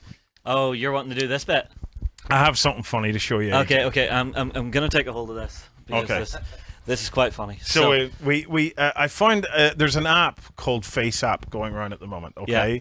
And it is basically the ultimate Primarch generator, okay? Yeah, so we're going to have to say goodbye to Ben for a bit of this. Ben, just give me a second, mate, okay? Right, so this is the ultimate Primarch generator, right? So, do you want me to do this because I know where everybody is and tell me who you want? It's all right. I can do this. I can do this. Just don't jump ahead on it. So what you do is you take a picture of yourself, okay? So here we have Justin. Yeah. Okay. Looking a little grumpy. So there's Justin, pulling his best Primarch face. Yep. Okay. Stoic, strong. Oh, absolutely. Oh, you can give him a little of a Barry Gibb makeover. Whoa! What the hell? That's a beautiful smile, man. Yeah. That's an absolutely beautiful smile. But my favorite bit is when you go to full Primarch mode. Okay. Where Justin does in fact turn into Christopher Lee. Would you look at that? I can't do the deep enough voice to actually do this picture justice. It's glorious. Dude, as an aging seen it all Primarch. What about that? Isn't that just absolutely fabulous? I tell you what, in about 25, 30 years, whenever they remake Lord of the Rings, I am in there.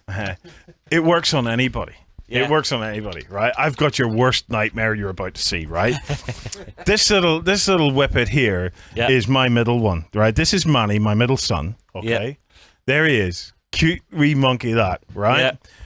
What do you see your worst nightmare, right? He did it. Check this out.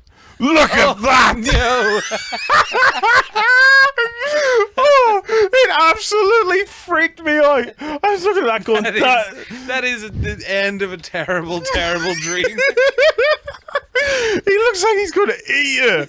It's horrendous. It's absolutely horrendous. Like brought back the Crankies. Right. Looks like one of the two Ronnies. It does. I had to have a go. Yeah. I had to have a go. So I pulled my best Primarch face. Yep. Okay. So I decided I wanted to go full Primarch. Yep. Okay. So this is Warren Gulliman. Get a load of that. What about that? Isn't that amazing? Andrea saw that, my wife, and absolutely freaked. And she says, "No harm to you, but I'm not getting old with that." but it gets better. It gets better, right? Because what I didn't realize was it could do total toilet face as well, right? Yeah. Are you ready for this, AJ? Are you ready for this? Push it out. It's coming. Oh, it absolutely freaks me out. See, I don't know if it's toilet face or if you're looking at it going, what the hell did Justin do this time? I swear to What the God, hell? Justin, looking at that face, you don't know if it's coming out or going in. Oh, no. You guys are going to check it out. Face Up, Ultimate Primarch Generator. That looks like the guy in Men in Black 1. Uh-huh. You know when he's kind of wearing something. Is this better? It gets better. I was showing my mum these. My mum came over for a visit. And my mum was freaking out. Yeah. And she says, do me. I said, okay, no problem. So I took a picture of it and I pressed the old lady button. Nothing changed. She was raging. Not a thing changed. I'm going to have to get this. Oh, yeah, honestly, Face Up. It's free. You've got to try it. Ultimate Primarch Generator. Yeah, so I had to show you that. The something's That's going in hilarious. button. Go back to the last one, your Primarch one. Yeah. Yeah. The old man Warren. Check that out. I think that's Albert Finney. Who's Albert Finney? Do you know he's in Aaron Brockovich or other manly films like Big Fish? Yeah. I have, for anybody who's in the know in their wargaming, I reckon I have a very slight resemblance. He's going to hate me for this. A very slight resemblance to Peter Siminovich, one of the bosses over at the Battlefront. You know, it's like Peter, you're going to kill me for that, aren't you, mate? But it's like, there you go. There you go. That's Primarch one. Let's put that away and bring back the lovely Ben. We haven't face apped him. Okay. Right. Thankfully. Let's give away a prize. So here's what's going to happen. Okay. Right. We're going to give away this prize because we're coming up now to our last 30 minutes. All right.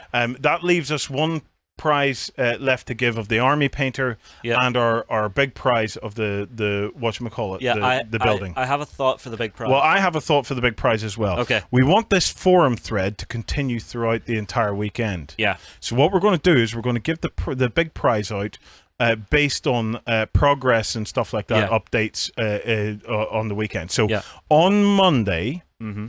Yeah, on Monday, Ben will hop into the forum thread and have a look through and see who was engaging and who was getting really stuck in and doing some updates, okay? And we will pick a winner on Monday who we will announce at the weekend on the Weekender, okay? Cool. And we'll do a runner-up prize of the last Army Painter voucher. So we'll pick a grand winner and a runner-up, okay? Good choice. All right, well, Now, I've got another 8 people. Do you want to quickly cycle through them? Yes, I also have another thing that we might be doing. We will see. We're going to try and create a new custom bag with those fine folks over at Cozy Dice. Oh, yeah. Okay. So Annie's working on this. If you want custom embroidery and something like this, please do go and check out Cozy Dice. Their stuff is beautiful. And what we're doing is Caesar, the community's resident cartoonist. Okay. Yes. Is doing a hobby god bag, okay, which is a couple or more of the Dungeons, Justin's and Dragons characters, worshipping at the altar of the hobby god. Oh yes. So we'll do this from the next Hobby Night Live on. If we choose you as the hobby god of Hobby Night Live, you will get that bag with it. Can I tease you guys for a second as well? Do you have one? I have seen the image that Caesar has done for this. It has popped up for us. Oh, have we got an image? Yeah. We do have one. It's Ben, our workspace. do you want me to hunt it down here quickly? Yeah. Can you find it, Justin? Well, anyway, what will happen? Anything. This, it might be on our system. So this bag will only ever be available to hobby gods on the Hobby Night Live. Okay, it's never going to be for sale or anything like that. This will be a custom, as limited as it's ever going to be, bag that you'll be able to sport, where it has the team worshipping. I think I have it at here. the hobby gods. I think I have it. There we go. Yeah, it's not it'll all be of something it. like. Can you zoom out a little bit? Not really. Not really. Actually, yeah. Oh yeah, there we go. Go. Zoom out. Oh, it keeps zooming in. Oh, it keeps zooming in. But there we go. Worshipping at the altar of the hobby god. So Yeah, it'll be something. yeah. It'll be something like that. That's quite cool. That'll go onto the bag, but that'll be for our next Hobby Night Live, because we just And wanted to do something special. Can I make an assumption that there is no other way to get it? No, than absolutely to win it on here. There will be no other way to ever get that other than to get it win on it, Hobby Night yeah. Live. Right, so That's we're going to really do good. our final community corner now. Somebody's going to win a $30 voucher. Yeah. Then the rest of the last two winners, the grand prize winners, will be based on your continued participation in the Hobby Night Live forum thread over the course of the weekend. Yeah. And we'll pick a grand prize winner and a runner-up. Cool. Just so as we can get back out there and get the last bits of our hobby in. All right. Well, right, Ben, do you Ben, want to who have we quickly tell got? us? Cool. So yeah, the first person up is Satesh, who has been working on something that's a little bit more sort of Cold War era. Oh, so very he's been nice. putting together an SU-22, SU-22 fitter, I suppose I should say in full, Yeah. for his Volks army, because he was sick of all his troops getting blown out of the skies. So he's got this to try and defend himself, which is pretty cool. This is for Team Yankee, is it? Yes, this is for Team Yankee. Yeah. Beautiful. Cool. Beautiful stuff. Yeah. Okay, moving swiftly along.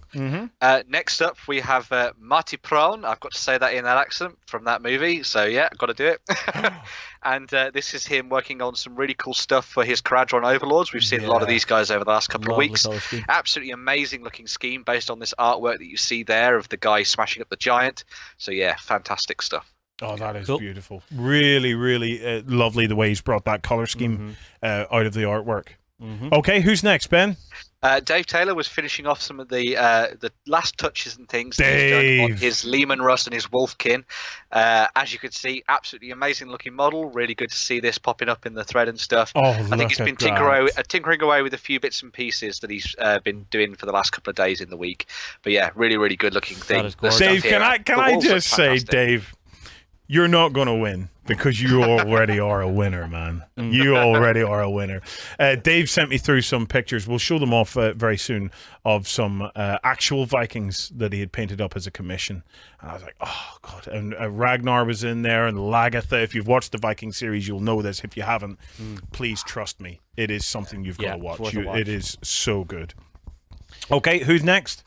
Next up, we're sticking with the theme of 30k, and this is from Dunham99, who's actually been working on some Iron Warriors, one of my favourite legions, one of my favourite chapters in the game. Yeah. And yeah, he's recently been sort of tinkering specifically tonight on the last cannon squad that you see at the top of the post there. Yeah. But he also goes on to show a lot more of his other models he's been painting up that look absolutely fantastic with that sort of like almost burnished look to them and that nice shine. And as you can see, he's been working it into a lot of the tanks. And actually, I think one of the characters here is one that we've picked out for community spotlights in one of the past weeks. So yeah, really good stuff. Very Can I cool. just Very say, if you cool. scroll down to the middle one there, Yeah. Dunham99, you are really spoiling us. Yes. Because who else is noticing the big bottle of Bell's whiskey, a cream egg, Yeah. and the Ferrero Ferrero Rocher. Rocher? You're a man after my own heart, boy. Nom, nom, nom, nom. Lovely. Yeah. Lovely. Yeah, that bell. You have hit that Bell's, boy. You have hit that Bell's. You know what? So. Okay. No, that's respectable. That's Yeah, respectable. I wonder, do you paint with it? I wonder, do you use it with thinners, and then you take your models out. Okay, who else have we got?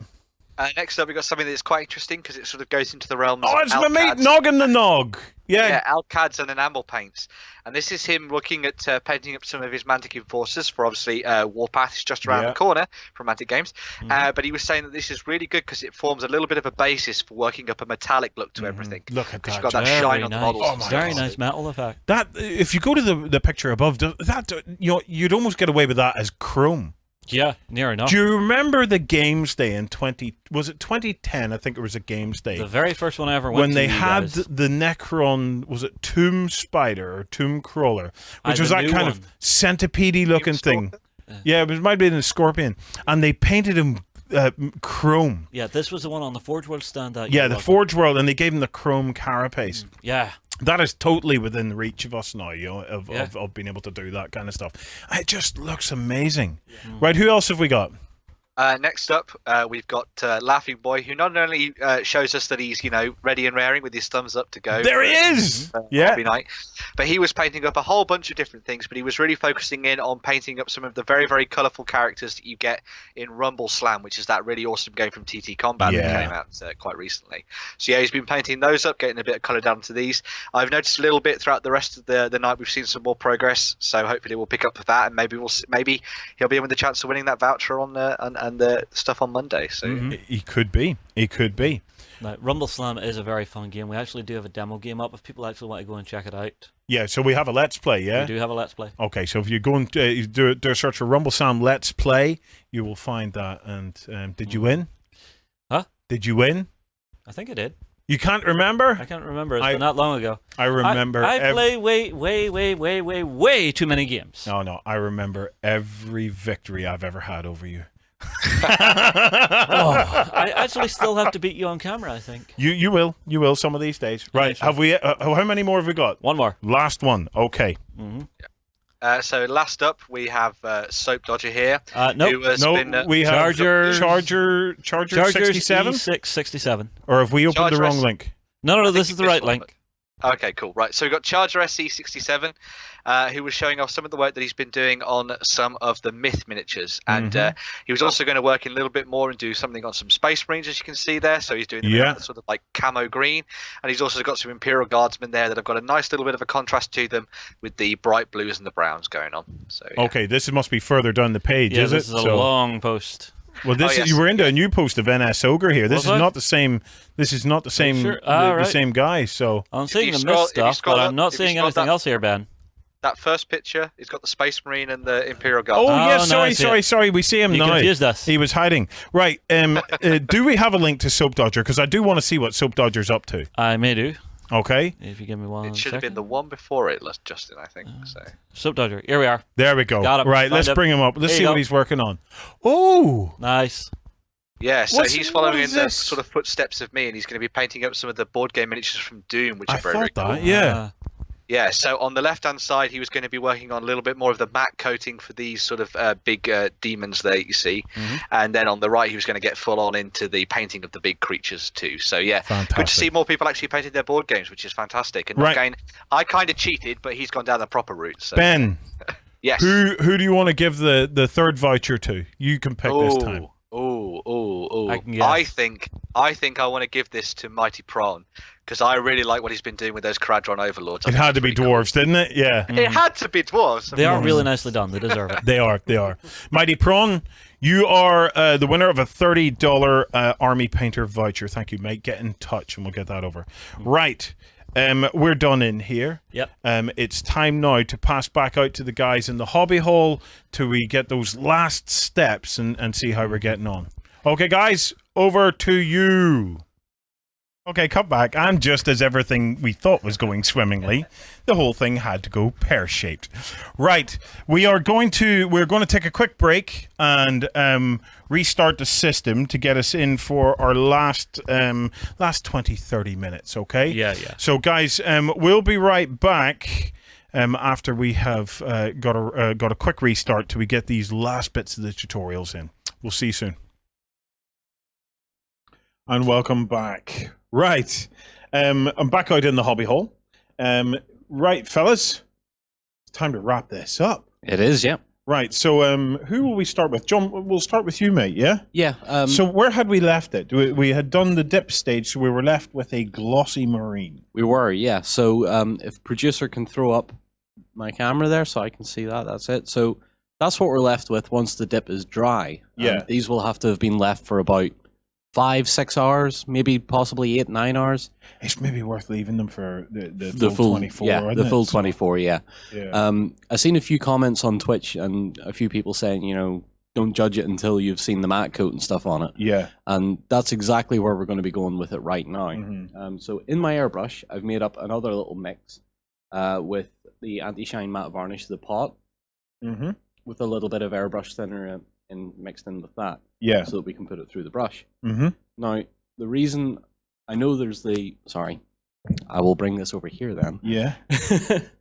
So the reason that I'm not using the spray can is that sometimes I've noticed in a couple of my previous projects that if you don't leave it long enough, if you don't leave it the full 24 hours... You mean leaving the dip? Yeah. If you don't leave it the full 24 hours and then you spray it with the matte varnish, it sometimes lifts the paint and cracks. And it can react, can it? It can react, yeah, and then it ruins the whole thing. There's a touch test as well. If the dip's at all tacky when you're touching it, don't matte coat it because it hasn't finished curing, and then it's trying to cure underneath another coating that you've put on. Yeah. And causes a reaction on the thing. That's right. The other thing is that sometimes environmental factors can come into play humidity a bit as well. Humidity, the big one on the matte spray. Mm-hmm. So to kind of mitigate that, you're going very light with the matte spray and taking it through the airbrush instead. Then, exactly. Okay, well, can we see that in action?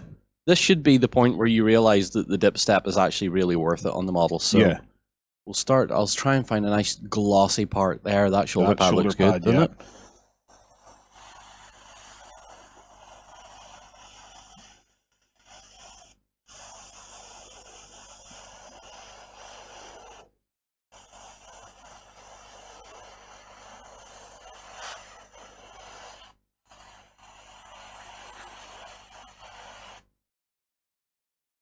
So you're going quite light with this, John, keeping the airbrush kind of moving around again. Yeah, because you don't want it to pull too much. Otherwise, it's, as you can see on the shoulder pad, it's pulled a little bit, so it's gone a little shiny until it dries. Yeah.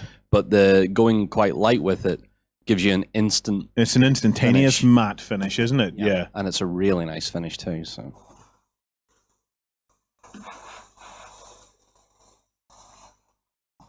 Now this is the point when we really are starting to get to the artwork that inspired us all from the start. Yeah. So let me see if I can grab that. Remember, this is what we were going for. So this was the palette that we were chasing. So Lloyd will take us through the basing very shortly, but you can see that kind of saturated, heavy feel, but it's still quite pristine. You know, we're not looking at complete chipped, battle-ravaged kind of power armor here. Yeah. But I mean, you can, because there's plenty of people I've seen do their pre-heresy stuff with a lot of battle damage and stuff on it. But at the same time, I kind of like the cleaner look, but like the nicely shaded and sort of the desaturated look in this case.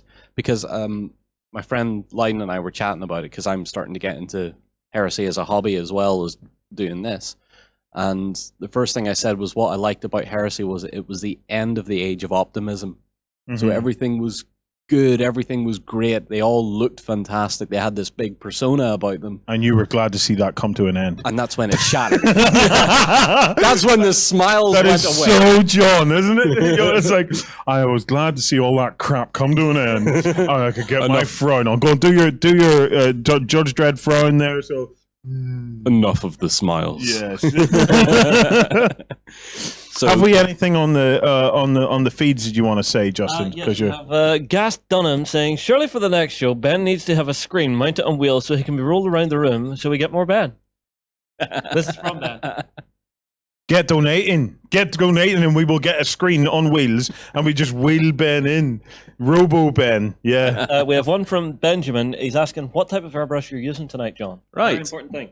Yeah, so this one I'm using a Spar Max 4. Mm-hmm. We also have a couple of Iwatas in the studio as well, but the Spar Max is just really nice too. Yeah, you don't need expensive airbrushes for what we're doing here. No. You know, it's What sort of compressor are we connecting it to? We're running an Iwata dual compressor, so it's a single compressor unit that has 2 ports for 2 airbrushes to run simultaneously. Yeah, again, we had 2 airbrushes. If only we had 2. Now, the only reason we're running that is because it kind of is just the one that we utilize in here. But Justin, you got an airbrush at Christmas. Yeah, it's been criminal. I really need to get back to that, but it is a great little thing. It's got a decent little air tank. I will say with the cheaper ones, you will find that it will constantly start to run up again. It'll lose the air pressure a little quicker than some of the more expensive stuff, but you can work with it just fine. That's to do with the size of the tank. The other thing they can do is overheat and cut out a little bit. Yeah. But that's more of a safety feature. So it's I'm not saying it's a problem. Got that designed into it to have a thermostat on-off switch. Whenever it's too hot, it doesn't run. Yeah. Which is perfect. But there's nothing too complicated about what we're doing in this. And some of the budget, realistically, a 70 quid airbrush and compressor set is going to have no difficulty doing this. It's just about you getting a little bit of practice, but really, you're just kind of dusting. If you know how to use a spray can, you can do this. You can do this. Yeah. The one piece of advice I will give anyone that's thinking of getting an airbrush, get one of the wee ultrasonic cleaners. That thing has saved my life so many times whenever I've not properly cleaned my airbrush out. It works. Okay. So you've just dropped it into the ultrasonic cleaner and let it do its thing. Break it down, put it in, run it through maybe 3, 4, 5 times, done. What is an ultrasonic cleaner, Justin? Is it for cleaning jewelry? Is that what it's for? Yeah, that's what they're for, yeah. So this is just something you buy off the shelf? It's not a specialist thing? Yeah, they cost about 20, 30 pounds. You can pick them up on eBay. Just make sure you get one that's a reasonable size so you can actually fit the components of your airbrush in it. Remember, the longest component in your airbrush is your needle. Yep. And you'll want to be able to chuck your needle in there to get the bits off. Mm-hmm. That's the final step of that. That's the final step now. You can see the comparison between the Mark III and the Mark IV guy. Mm-hmm. So the Mark IV guy is the guy we just done. And you can just see how much gloss there is when you let the dip dry and it's all there before you put any matte varnish on it. Yeah, now if you turn them around to the back, we can start to see the shading in around the back kind of panels and things like that. In particularly the panel lines, that's what the dip is primarily being put on the models for, is to pick out all those parts that you don't want to pin wash. You don't have the time to pin wash yourself. Yeah, not when you're doing full armies. Yeah, exactly. Not when you're doing full armies. So you could go heavier with the dip if you wanted to. In this instance, so we're going quite light, but it's not only about the shading. You get the full protection of that gloss coat. Right, Lloydie. Yes. Over to you. Okay, so I've been working on the bases, as you know. You've seen the artwork. So it was a case of let's try and come up with basing that matches the artwork. Yep. So if I just bring them in, I have a set of bases here. They're all done, bar the ones that we're just showing here. Let me try and fit them all. Artwork for you to look at. So there we go. So do you see the way it's sort of a muted sort of tones and stuff again? I really like this because I thought that the soft tone of it really complemented the saturated look of the Space Marine himself. I just thought, we've got to try and replicate that in some degree. If not the texture, it was the palette that I wanted us to replicate. Yeah, and I think we've done quite a good job here, just going from in very simple steps. Obviously, seen earlier, building the base. Then it was a matter of just spray them with the Skelly Bone. So that's Army Painter Skeleton Bone, yeah? Yes, Skeleton Bone spray. Mm-hmm. Then we moved on from that phase, and we put a soft tone wash let me hold all this over and it. you can do that. So if you put some on, so I'll take this from this stage to this stage. Yeah. So it's very simple. In. Go in a blob. So we can get started. Let me take a brush. Let me just check this is clean. Yep. And put it on like this. Just dollop it in. Oh wow, you're going quite heavy with it. Yeah, but I will clean that up in a second. Because what you want to do is you want to get it into the gaps along the edges. Okay, because the cork has lots of little nooks and crannies to get into. Yeah. And everything's just a flat color at the moment. Now, if you put quite a lot in around the edges, it'll get down into the recesses. Yeah. And then you'll get darker sides and a lighter top, so you get more definition to your rocks. Right. Okay. You can be a little bit more careful with it, but I'm doing it live on camera here, so I'm just trying to rattle through it here. Okay. So getting it onto all the nooks and crannies along the top, like that. Okay. So now we will come to a step where we clean this up a bit, because we don't want that. Yeah. Okay, so let's imagine I've done all of that. Okay, now I'm going to do is take a heavy brush here, this one. Okay, and anywhere where I don't want it to be that heavy, I can simply take the brush. I have a bit of kitchen roll here, and I just take. Oh, you can just wiping it off. I just take the wash back off. Yeah. Okay, and that way you can get pulls into the nooks and crannies of the rocks, but remove them from the dusty sort of wasteland top. Because if you leave it there, you get kind of big brown sort of tide marky patches, but that it doesn't matter if it's like that in the nooks and crannies, because that's exactly That's where you would get your natural lucky what shading. you want. Yeah. Okay, and then you let that dry off, and you end up with this. Okay. Then what? Well, it's very simple. Then you take this, and you're going to work it up to look like that, and that's just a dry brush of Army Painter Ash Grey, like so. So, get a dollop of that. Put it on there. I'm not using a wet palette for this because I'm dry brushing on it. I just like to keep the paint a little drier. Then I have a brush here. Now that used to be a pointer brush, and then I just sliced off the end to make a bigger, flatter brush for my dry brushing. Is that one of the kind of the cheapy brushes that you pick up in an art store or something? I think it is, yeah. Which is just perfect for this sort of almost terrain-like dry brushing. So I've taken most of it off, and you just dry brush along it, turn it over to get along the edges, because it adds even more contrast. So your shading pops even more. But you can do it over the top. I mostly just do it sort of on the edges, like so. Get a bit more on there. Flat areas, make sure you get those. And that's it. That's all there is to it. If you go anywhere too heavy and you think, I don't really like that, you can kind of put a little bit of Scam Bone back on, and then maybe you could just drop a bit of wash back on again if you wanted to. Yeah. But essentially, that's it. Those are the steps. Yeah. We did have, when we were first coming up with a scheme for, we had something that's like 6 steps, and then we were talking about it going, no, we've got quite a lot of these to do. Let's try and distill that down. So now we've got build it, spray it, wash it, dry brush it, 4 steps, plus painting brown around the edge. Yeah, bringing the base there. Which is the final step. And we went for brown as opposed to a black because we wanted to try and frame the piece. Like if we have a character here, we drop them on that, just to try and I'll hold them. Frame it.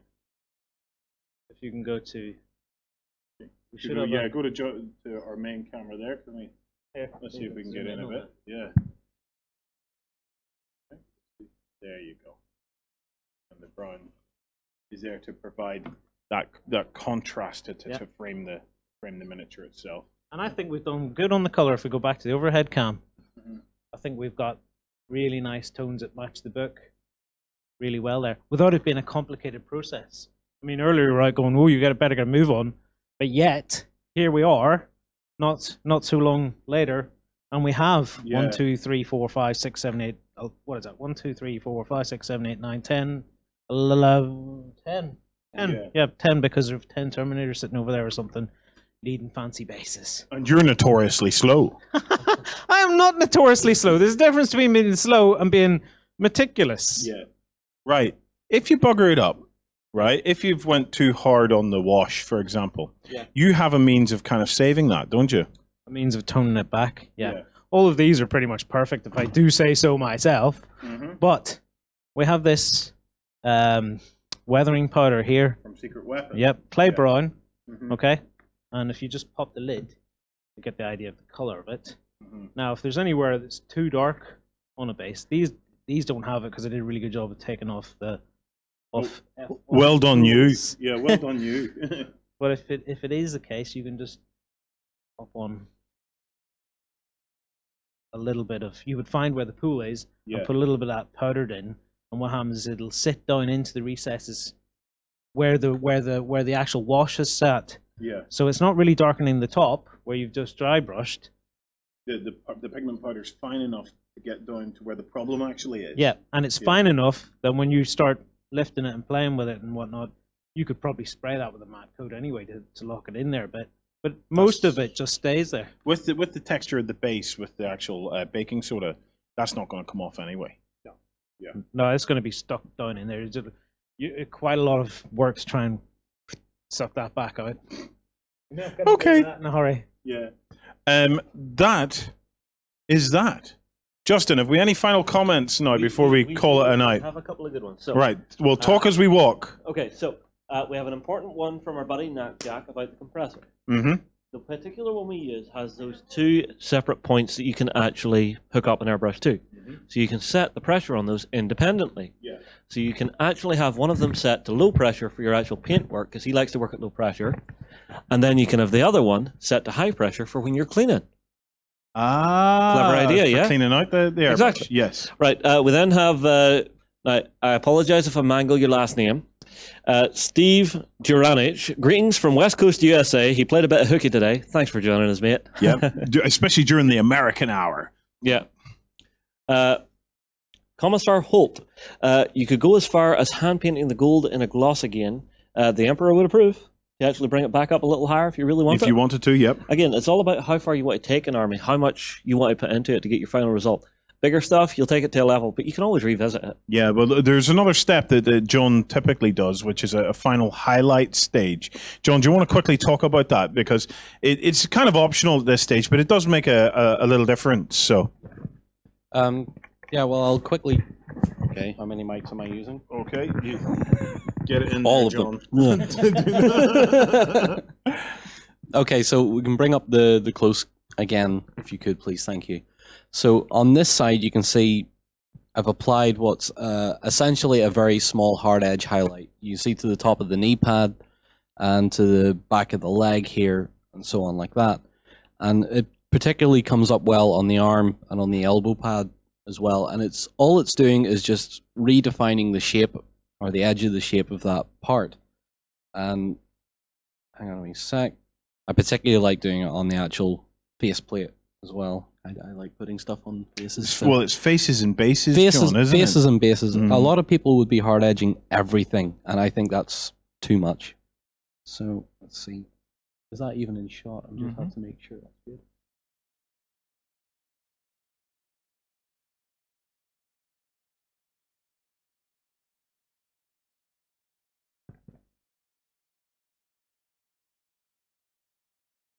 I'm having to concentrate there a little bit, but Yeah.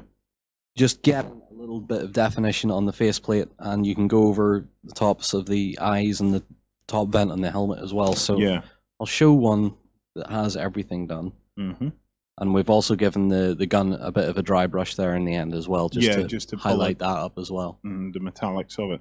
But I think the hard edge highlighting step, just picking up those really higher level detail areas is perfect. You don't need to go all over the model. You don't need to cover every single edge. The thing about this is, right, you can come back to your models at any stage and do that. Yep. The same with other additional details or other things that you want to pull out. You know, if you use the army painter method up until the matte coat, you've got a playable army. And then 99% of people never really notice. But if you want to go in and add just that little bit more pizzazz, at that stage you can go back anytime and do it. Right, we have a few over here. If we can pull that out, there you go. I love that. So if we come around to Lloyd, Mr. Cameraman over here. So Lloyd, we actually have one of our 20-man squads all laid out now, so we can get a look at them. Yeah, I think it's turned out fabulous. It looks really good here. Even on the grey, because I was kind of concerned when we set them on grey, will they just disappear? But they actually look really, really nice, especially the wee gold glints and stuff.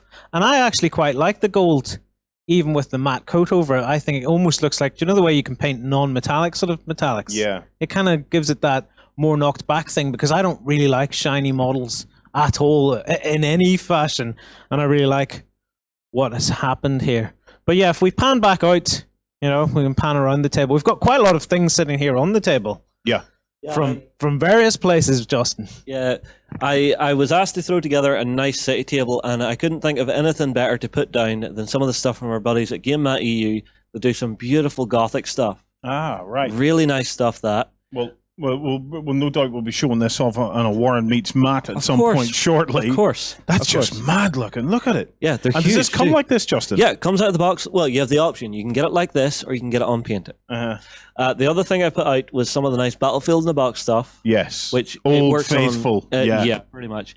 And this particular table is one of interest, because this is one that you guys actually still need to finish. Yes, we do. If Dead Dave, one of the community members, is watching, Yes. he has started this project himself, and is now screaming out, Lloyd, saying, Part three. I need the last episode. I need the last episode." So, Dave, we will do our best to try and get that last episode. Maybe do it during a Hobby Night Live, Lloyd. What do you think? I love what he's done with the round table. Yeah. And I was looking at him, why has he done round table? And he popped it on his coffee table. And I was like, I see why he's done round table. It's in the forums, it's really isn't it? interesting looking. Yeah, it's in the forum. So if you want, go in and check it out. Right. We are done for this evening. It is now 12:15. Look, We've made it. Thank you for everybody who tuned in. We'll go and do a debrief on Monday when we start to work out some bits and pieces we can improve, so to try and even make the stream a bit more stable or whatever. But look, it's been absolutely fabulous playing with you tonight. This is a way for us to reach out and touch you like never before.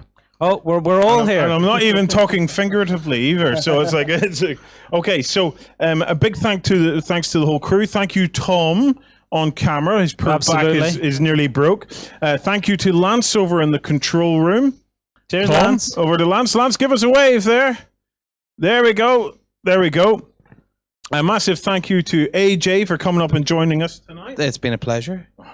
And of course, thanks to Smile John, Justin, and of course, Lloyd. This smile cracks me up because we made a little intro for it, and the camera, I swear it was going to break. Yeah. I felt sore.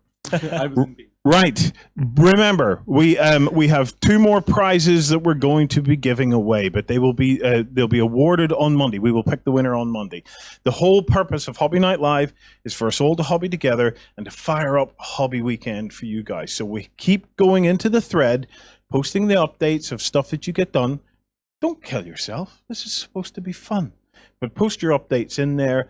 Ben will hop on the Monday and look through, and then based on kind of levels of participation and some other factors, he will pick a runner-up who will get the final $30 Army Painter voucher, and a winner who's going to get that foreground building. I'm really looking forward to it because there was stuff getting whacked into the forum even before we started, hours before we started. Yeah. I'm looking forward to watching that the whole weekend. Yeah, absolutely. Absolutely. Well, look, guys, thank you so much for joining us. It's been a blast. Absolutely. You have been watching Hobby Night Live.